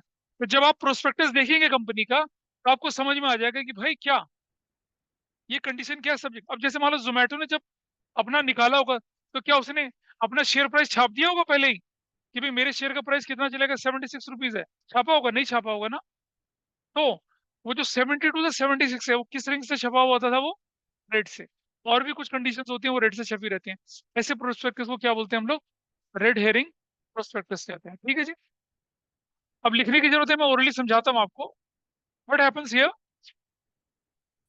आपने अपने शेयर इशू करे सेबी के अप्रूवल से। आपने ऑफर, इनमें से कोई भी तरीका, मैं आईपीओ की बात कर रहा हूँ, ठीक है। सेबी का अप्रूवल हुआ, आपने इशू को फ्लैश कर दिया। फिर आपने क्या कर दिया, टाइम दे दिया। आपने बोला क्या कि भाई मेरा इशू ओपन है अगस्त 2 से अगस्त 8 तक। इशू ओपन्स ऑन अगस्त 2 सुबह 9 बजे, and it closes on August 8 12 बज के रात को। दे दिया। ठीक है। अब आपको क्या होगा, आपको शेयर की एप्लीकेशन आना शुरू हो जाएंगी। जब आपको शेयर की एप्लीकेशन आनी शुरू हो जाएंगी, फिर आप देखेंगे एक और कंडीशन, जिसे कहते हैं मिनिमम सब्सक्रिप्शन। ठीक है। जितने शेयर इशू करें मार्केट में, उसका 90% तक सब्सक्राइब हो जाना चाहिए। अगर 90% सब्सक्राइब नहीं हुआ, तो क्या करेंगे, इशू कैंसिल हो जाएगा, and you have to return the money. ठीक है। मिनिमम सब्सक्रिप्शन पूरा चलो, मिनिमम सब्सक्रिप्शन पूरा हो गया। अब क्या होता है पता है, आपके शेयर का पैसा जो होता है कंपनी के पोजीशन में नहीं जाता। It goes to one account. इस अकाउंट का नाम होता है क्या? Escrow account. क्या कहलाता है वो? Escrow account. लिख लीजिए, ये भी एक इंपॉर्टेंट टर्म है। क्या होती है? हाँ, इसे क्या कहते हैं? एस्क्रो अकाउंट कहते हैं। What is this account? तुम लिखो यार। It is an account, it is a bank account where share application money deposited, where share application money is deposited.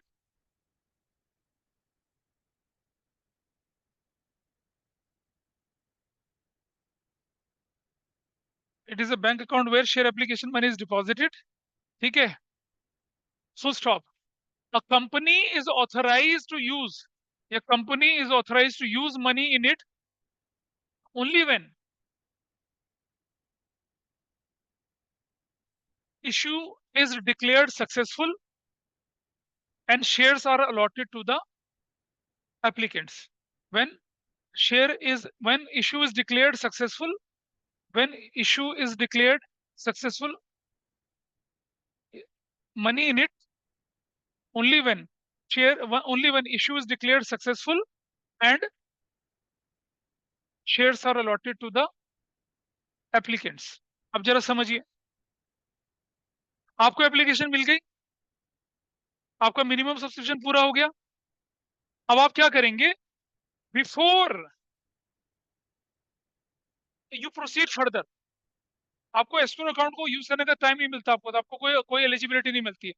आपको क्या करना पड़ेगा, सबसे पहले जैसे ही आपके शेयर इशू की अप्रूवल मिलेगी, आपके शेयर इशू क्लोजेस वगैरह हो जाएंगे, आप क्या करेंगे, एक रिकॉग्नाइज स्टॉक एक्सचेंज में क्या करेंगे, अपनी एप्लीकेशन डालेंगे कि भाई हमारे पब्लिक इशू सक्सेसफुल हो गया है, और सेबी की परमिशन हमारे पास थी, हमारा सक्सेसफुल हो गया। अब आप हमारे शेयर्स को क्या कर दीजिए, स्टॉक एक्सचेंज में लिस्ट कर दीजिए। ठीक है जी। अगर with in 1 month after depositing application stock exchange में अगर आपके शेयर लिस्ट हो गए तो बढ़िया, नहीं लिस्ट हुए तो आपका शेयर क्या इशू क्या माना जाएगा, कैंसिल माना जाएगा विद इन 1 मंथ। और आपको सारा का सारा पैसा एस्क्रो अकाउंट से, आप नहीं, ऑटोमेटिकली किसी अकाउंट में चला जाएगा, तो इन्वेस्टर से उनके अकाउंट में। पहले कंपनी क्या करती थी, पहले पुराने टाइम में, बिफोर दिस प्रोसेस, पैसा ले लेते थे सारा, ठीक है, पैसा कंपनी के हाथ में सीधा आ जाता था, उड़ाना शुरू कर देते थे, सरकार रोक थोड़ी पाती है। Let me complete. पैसा यूज करना शुरू कर देते थे, इशू फेल हो जाता था, कहाँ से लाएंगे पैसा वापस, बोलो, बोलो क्या चीज। अरे अंडरराइटिंग तो मिनिमम सब्सक्रिप्शन से रिलेटेड है ना भाई,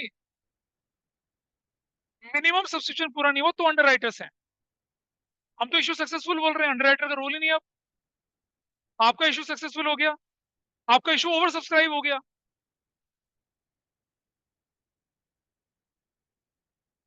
नहीं नहीं, ऐसा नहीं, अंडरराइटर जो होते हैं वो आपसे अंडरराइटिंग कमीशन लेते हैं, सिक्योरिटी कि अगर आपका मिनिमम सब्सक्रिप्शन पूरा नहीं हुआ, मान लो आपने 1 करोड़ शेयर इशू करे मार्केट में, एप्लीकेशन सिर्फ 10 लाख की आई, भाई it is a responsibility of underwriter to purchase remaining 80 lakh shares, ये उनकी रिस्पॉन्सिबिलिटी। लेकिन ऐसे में आपको अपना ऑफर कैंसिल कर देना चाहिए, 10% ही तो एप्लीकेशन मिली है, अंडरराइटर के पैसे से क्या करोगे, जनता का विश्वास ही नहीं है आपको। जीएमआर इंफ्रास्ट्रक्चर, जो दुबई की बहुत बड़ी कंपनी है, वर्ल्ड में एयरक्राफ्ट एयरपोर्ट बनाती है सारे, आपके दिल्ली का एयरपोर्ट, मुंबई का एयरपोर्ट उसी ने बनाया, वो अपना पब्लिक इशू लेके आए थे 2017 में, 7 में, लेकिन उनका मिनिमम सबसे दिख रहा था पूरा नहीं हुआ, उन्होंने इशू कैंसिल कर दिया, तब से लेकर आज तक आईपीओ लेके नहीं आए वो लोग। जीएमआर इंफ्रास्ट्रक्चर है, वो सब्सिडरी का है वो, जीएमआर पूरा ग्रुप, उनके लेके आए थे, जैसे सऊदी अरामको लेके आया था ना अपना आईपीओ, वैसे ही लेके आए थे। सऊदी अरामको अरामको को तो सक्सेसफुल हो गया, उनका नहीं हुआ सक्सेस, अगर उनका सक्सेसफुल हुआ था जीएमआर का, सऊदी अरामको कुछ भी नहीं होती उसके आगे। वो 2007 की बात कर रहा हूँ मैं। हाँ बोलिए। नहीं भाई, समझ समझ मैं बताता हूँ, तुमने पैसा इन्वेस्ट करा, ठीक है, तुम देखो जैसे मान लो तुमने तुमने नेट बैंकिंग के थ्रू पैसा वहां पर आईपीओ में भर दिया, ठीक है, वही पैसा एस्क्रो में पड़ा रहता है, ठीक। तब क्या होगा, मान लो तुम्हें शेयर अलॉट नहीं हुए, तो ऑटो डेबिट होगा एस्क्रो से और आपके अकाउंट में वापस आ जाएगा। हाँ हाँ बिल्कुल करते हो। हाँ तो ब्लॉक हो गए ना, ब्लॉक होके रख दिया पैसा, ठीक है, नहीं तुम देखो तुमने किसका अप्लाई करा था बताओ। अच्छा ठीक है, मैं बताता हूँ मेरा एक्सपीरियंस क्या था। हमने अप्लाई करा था एक शेयर्स में, एसबीआई अकाउंट से पैसा का मैसेज आया कि आपका पैसा जो है वो उसके लिए प्रोसेस कर दिया गया है, ठीक है, और मेरे विजिबल बैलेंस में वो पैसा नहीं दिखता था, ठीक। जब इशू हुआ डिक्लेयर, हमें शेयर नहीं मिले, तो जैसे ही नहीं मिले, उसके कुछ घंटों बाद या कुछ समय के बाद हमारे अकाउंट में वो मैसेज आ गया कि आपका पैसा आपको वापस मिल गया। तो जो एस्क्रो अकाउंट के अंदर पैसा जाता है ना, जैसे जितनी भी एप्लीकेशन होंगी, ब्लॉक है या रिलीज है, एस्क्रो अकाउंट के जुरिसडिक्शन के अंदर रहता है वो, ठीक है। अगर आपको शेयर अलॉट हो गए तो आपके अकाउंट से रिलीज होगा, वो एस्क्रो अकाउंट के अंदर चला जाएगा, ठीक। और नहीं रिलीज हुए तो जहां भी वो ब्लॉक पैसा है, वो पैसा क्या हो जाएगा, फ्री हो जाएगा, you will get the message कि आपका पैसा आपके पास वापस आ गया या कटा ही नहीं है, ऐसा करके इन्फॉर्मेशन, ठीक है जी। अब क्या हुआ, एस्क्रो अकाउंट चल गया, पूरा हो गया, आपने क्या करा, स्टॉक एक्सचेंज में लिस्टिंग के लिए एप्लीकेशन दी, और स्टॉक एक्सचेंज से क्या हुआ, आपके पास मैसेज आ गया भाई हाँ ठीक है आपके शेयर लिस्ट हो गए हैं। फिर आपने देखा होगा ना, एक मुहूर्त शॉट होता है, जब लिस्टिंग की आपको अप्रूवल आ जाती है तो आप अपने शेयर अलॉट करते हो, उससे पहले आप शेयर अलॉट नहीं करते हो। पता चला लिस्टिंग ही नहीं हुई और अलॉट कर दिए, पॉसिबिलिटी नहीं है। तो जब लिस्टिंग हो जाएगी, स्टॉक एक्सचेंज से अप्रूवल आ जाएगा, तब आप क्या करेंगे, अपने शेयर अलॉट करेंगे, ठीक है। तो समझना, एप्लीकेशन मिलना और अलॉटमेंट होना में तेरे से टाइम गैप, इस टाइम गैप को मैं बताने के लिए ये सारे एग्जांपल बताया, क्योंकि जब प्रैक्टिकली शेयर करेंगे ना, सिर्फ शेयर कैपिटल, तब बताऊंगा आपको इसका क्या इस्तेमाल है।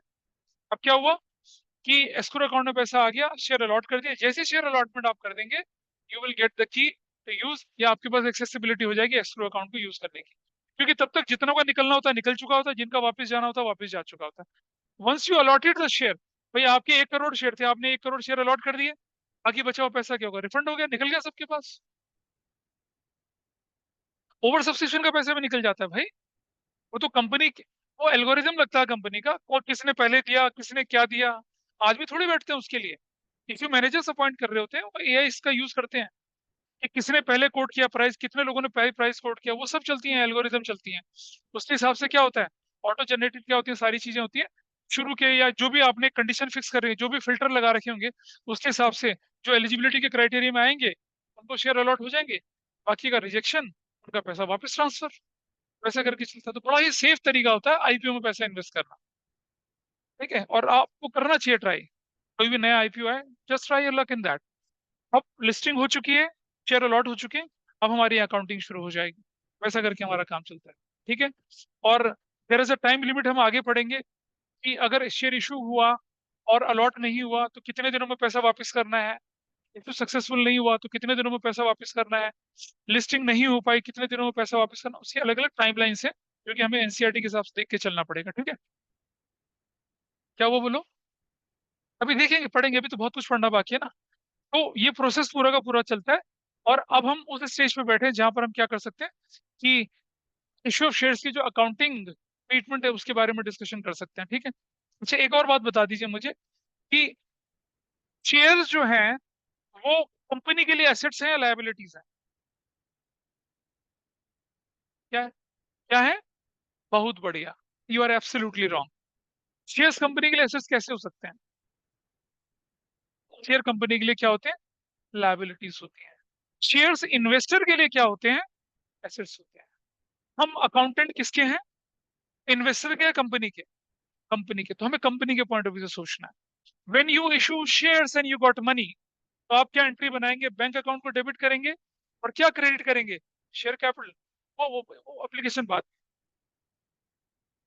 When you issue the shares and you got money against that, तो आप क्या करेंगे? बैंक अकाउंट को डेबिट करेंगे, और क्या क्रेडिट करेंगे आप? शेयर कैपिटल अकाउंट क्रेडिट करेंगे। क्या करेंगे? Share capital. लेकिन ये एंट्री इतनी आसान नहीं होती है, इसके बहुत सारे वेरिएशंस होते हैं, उन वेरिएशंस को हम लेके चलेंगे। ठीक, इसके बाद जब हम बात कर रहे हैं यहाँ पर, अब हम देखिए थोड़ा सा थ्योरेटिकल पोर्शन और बचा हुआ, वो मैं अगली क्लास में आपके साथ डिस्कशन में लेके चलूंगा। लेकिन आई होप कि प्रैक्टिकली शेयर इशू कैसे होता है उसके बारे में आपको थोड़ा आइडिया आया है ना, और आप लोग कोशिश कर सकते हैं कि मार्केट में इन्वेस्ट करना। वैसा आईपीओ में इन्वेस्टमेंट के लिए मैं आपको एडवाइस करूंगा अभी तो, और ओनली पढ़िए लिखिए उस कंपनी के बारे में, और फिर आईपीओ में इन्वेस्ट करने की कोशिश करिए। ट्रेडिंग पे अभी मत जाना अगर आपने पढ़ाई नहीं करी है उसके बारे में तो। जैसे कुछ बच्चे, जैसे ये है, या पिछले बैच में एक लड़का था, वो अच्छा खासा ट्रेडिंग करते थे, उन्होंने अपना पोर्टफोलियो बना रखा था। They just go with that. तो पेरेंट्स के लिए एसेट्स बनिए, लायबिलिटी बनने नहीं। इस चैप्टर के बाद, इश्यू शेयर्स को पढ़ने के बाद, शायद मेरे साथ आपको लगेगा कि हाँ आप भी अपने पेरेंट्स के लिए एसेट्स बन सकते हैं। But just study the market, study the company, study it's balance sheet, उसके बाद जाके आप क्या करेंगे? फिर इन्वेस्टमेंट की बात सोचेंगे, वो भी आईपीओ में। वो ट्रेडिंग में मत जाना, इंट्राडे ट्रेडिंग में। वो तो भाई कहते भाई लगा दे इस पे, ये उठेगा आज, ये नहीं करना, ये नहीं, ऐसा नहीं होता। ठीक है, चलिए थोड़ा आगे बढ़ते हैं जरा चैप्टर में।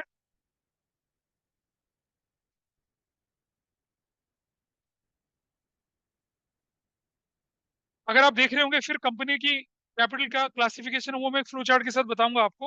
मैं कुछ इंपॉर्टेंट चीजें आपके साथ शेयर करना चाह रहा था, यहाँ देखिए जरा।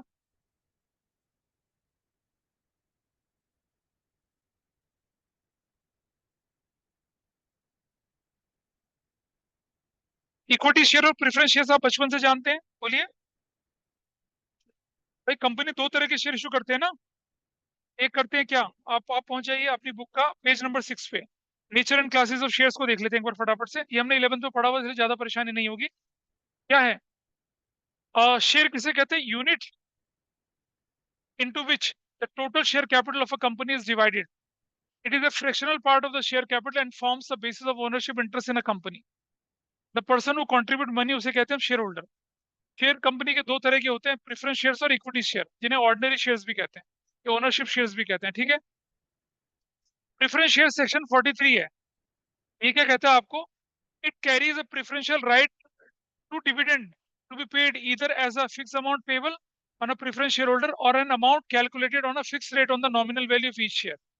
और with respect to capital it carries और it will carry on the winding up. देखिए भाई सीधी सी बात है, डिविडेंड अगर पहले देना होगा तो प्रेफरेंस शेयर होल्डर को दिया जाएगा, और कंपनी वाइंड अप होगी तो पहले पैसा किसे दिया जाएगा? Preference share holder. मतलब पहले तो डिवेंचर को दिया जाएगा, थर्ड पार्टी वाला रूल वही है। लेकिन उसके बाद अगर देना होगा तो किसे देंगे हम लोग? पहले प्रेफरेंस शेयर होल्डर को देंगे, बाद में किसे देंगे हम लोग? इक्विटी शेयर होल्डर को देंगे। ठीक है जी। अच्छा, प्रेफरेंस शेयर दो कैन बी पार्टिसिपेटिव और नॉन पार्टिसिपेटिंग हो सकते हैं। ठीक है, क्यूमुलेटिव और नॉन क्यूमुलेटिव भी हो सकते हैं, और रिडीमेबल इरिडीमेबल भी हो सकते हैं। पार्टिसिपेटिंग का मतलब हुआ कि आपने डिबेंचर का इंटरेस्ट पे कर दिया, आपने डिविडेंड पे कर दिया प्रेफरेंस शेयर का, आपने इक्विटी का भी डिविडेंड पे कर दिया, फिर भी प्रॉफिट बच गया। अब उस प्रॉफिट पे किसका हक है? इक्विटी शेयर होल्डर का। लेकिन अगर आपके पार्टिसिपेटिंग प्रेफरेंस शेयर होल्डर होंगे तो उनको फिर से प्रेफरेंस मिल जाएगी। पार्टिसिपेटिंग प्रेफरेंस शेयर और नॉन पार्टिसिपेटिंग है। क्यूमुलेटिव, नॉन क्यूमुलेटिव, आपने एक साल प्रॉफिट हुआ, प्रेफरेंस डिविडेंड दे दिया, उससे अगले साल प्रॉफिट नहीं हुआ, नहीं दिया, उससे अगले साल नहीं हुआ, नहीं दिया, चौथे साल में फिर से प्रॉफिट हो गया। तो अगर क्यूमुलेटिव प्रेफरेंस शेयर नहीं है तो जिस साल प्रॉफिट होगा डिविडेंड दिया जाएगा, नहीं होगा तो नहीं दिया जाएगा। लेकिन अगर क्यूमुलेटिव प्रेफरेंस शेयर्स हैं तो जो उनका डिविडेंड है वो तो रेट होती है फिक्स, वो क्यूमुलेटिव होता चला जाएगा। पहले साल था दिया, दूसरे साल नहीं दिया, तीसरे साल नहीं दिया, चौथे साल में दूसरे तीसरे चौथे का भी दे दिया जाएगा। ये कहलाते हैं क्यूमुलेटिव प्रेफरेंस शेयर्स। अगला है रिडीमेबल और इरेडीमेबल। रिडीमेबल प्रेफरेंस शेयर्स वो होते हैं which can be redeemed by cash, मतलब उनकी पेमेंट कर दो या फिर उन्हें कन्वर्ट कर दो किसमें, नए प्रेफरेंस शेयर्स में या नए शेयर्स में, रिडीमेबल कहते हैं वो। ठीक है, कन्वर्टेबल भी होते हैं। इरेडीमेबल क्या होंगे? कोई रिडम्पशन नहीं होगा, जैसे शेयर चलेंगे वैसे ही चलेंगे। इक्विटी शेयर के लिए भी कौन सा सेक्शन लग रहा है आपका? 43 ही लग रहा है, ठीक है। इक्विटी शेयर वही है, लड़का कौन जो लड़की नहीं है, कौन इक्विटी शेयर जो प्रेफरेंस शेयर है, लेकिन ये मत लिख के आना, ठीक है। वो share which do not enjoy any preferential right over the payment of dividend or repayment of capital at the term equity ordinary कहलाते हैं, ठीक है। इनके डिविडेंड फिक्स नहीं होते हैं, इनको डिविडेंड किस पे मिलता है? रेजिडुअल प्रॉफिट पे मिलता है, जो प्रेफरेंस, जो डिविडेंड को देने के बाद, बाकी देने के बाद बचता है उस पे मिलता है, ठीक है। अच्छा सुनना जरा ध्यान से, हमारे देश में ना इक्विटी शेयर दो तरह के होते हैं, voting right and with differential right as to voting dividend और otherwise in accordance with the such rules subject to the condition जो कि आर्टिकल्स ऑफ एसोसिएशन में प्रोवाइड करेगी। मैं आपको बताता हूँ, टाटा ने जगुआर और लैंड रोवर की जो डील करी थी ना, ठीक है, तो उसने क्या किया था कि मार्केट में इक्विटी शेयर इशू करे, लेकिन विदाउट वोटिंग राइट इशू करे। डिविडेंड का राइट था और बहुत ओनरशिप राइट भी था, सब कुछ था, लेकिन वोटिंग राइट नहीं दिया उन्होंने उसको। उस तरह की कैटेगरी के शेयर भी हो सकते हैं। जनरली तो वोटिंग राइट वाले इक्विटी शेयर अच्छे माने जाते हैं, लेकिन टाटा जैसी कंपनी के शेयर, अच्छा आप शेयर खरीद क्यों रहे हो यार? डिविडेंड के लिए खरीद रहे हो, प्राइस हाइक के लिए खरीद रहे हो? वो कहता है वोटिंग वोटिंग छोड़ो। अच्छा तुम्हारे पास आईपीओ के बाद शेयर आए होंगे, जब उनकी एनुअल जनरल मीटिंग होती है उनके आपके पास मेल आती है वोटिंग के, कितनी बार वोट करते हो बताओ? नहीं करता। मेरे पास भी कुछ आईपीओ के, मैं भी नहीं करता। तो जब हमें वोटिंग राइट से लेना देना कुछ नहीं है तो भाई हमें तो डिविडेंड चाहिए ना, और प्राइस एप्रिसिएशन चाहिए। तो टाटा ने इसका फायदा उठाया और क्या किया, जगवार लैंड रोवर की डील को पूरा करने के लिए क्या करे, वोटिंग राइट के बिना वाले शेयर क्या करे वहां पर इशू करे। उसमें डिविडेंड का राइट इंटैक्ट रहता है, आपका ओनरशिप राइट इंटैक्ट रहेगा, but you don't have a voting right. आप बोलेंगे तो डिस्क्रिमिनेशनरी हो गया, भाई आपकी चॉइस है ना, मत करो उसको, मत खरीदो उसे, कौन कहता तुम लोग? एक आम आदमी की तो ख्वाहिश वही होती है ना कि पैसा बढ़े और डिविडेंड मिले। क्या करना मैंने वोटिंग, मेरे 50 शेयर हैं, 50 शेयर, और कंपनी के 1 करोड़ शेयर होल्डर हैं, 50 शेयर की क्या वैल्यू मेरे, मैं कितने वोट डाल दूंगा, क्या मिलना मुझे? It goes in that way. अरे वोटिंग राइट होने से ओनरशिप मिलती है। तुम अगर आज की डेट में तुम टाटा ग्रुप ऑफ कंपनीज में 29% शेयर ले लो, तुम मालिक बन जाओगी, इसी तरह जैन हो जाएगी चेयरपर्सन। ये होता है वोटिंग से। आपके पास अगर मेजोरिटी स्टेक होल्डिंग है तो आप उस कंपनी के मालिक कहलाएंगे। ऐसा करके चलता है, ठीक है। तो इसका बाकी का पार्ट मैं आगे डिस्कस करूंगा, क्योंकि थ्योरी बोरिंग हो जाती है, लेकिन मैंने कोशिश करी कि बोरिंग ना हो थ्योरी, और थोड़ी बहुत नॉलेज इतने टाइम में जो दे सकते हैं वैसा। अगली क्लास से हम इसका प्रैक्टिकल पोर्शन करना शुरू करेंगे। वर्कशीट सभी के पास है, जो लोग नहीं आए हैं वो क्लास में आएंगे तो उनको वर्कशीट मिलेगी, और आपकी अगली क्लास आपकी यूजुअल टाइम पे ही होगी, ठीक है। ट्यूसडे थर्सडे वाली बैच की क्लास कल होगी, मंडे वेडनेसडे वाली की तो बाद में होगी, ठीक है। अपने पार्टनरशिप का बैकलॉग क्लियर करने के लिए आपके पास whole Friday, whole Saturday, whole Sunday और होल मंडे है, बैकलॉग क्लियर कर लीजिए, ठीक है। So that's all for today. आज की क्लास वाइंड अप करते हैं, फिर मिलते हैं अगली क्लास।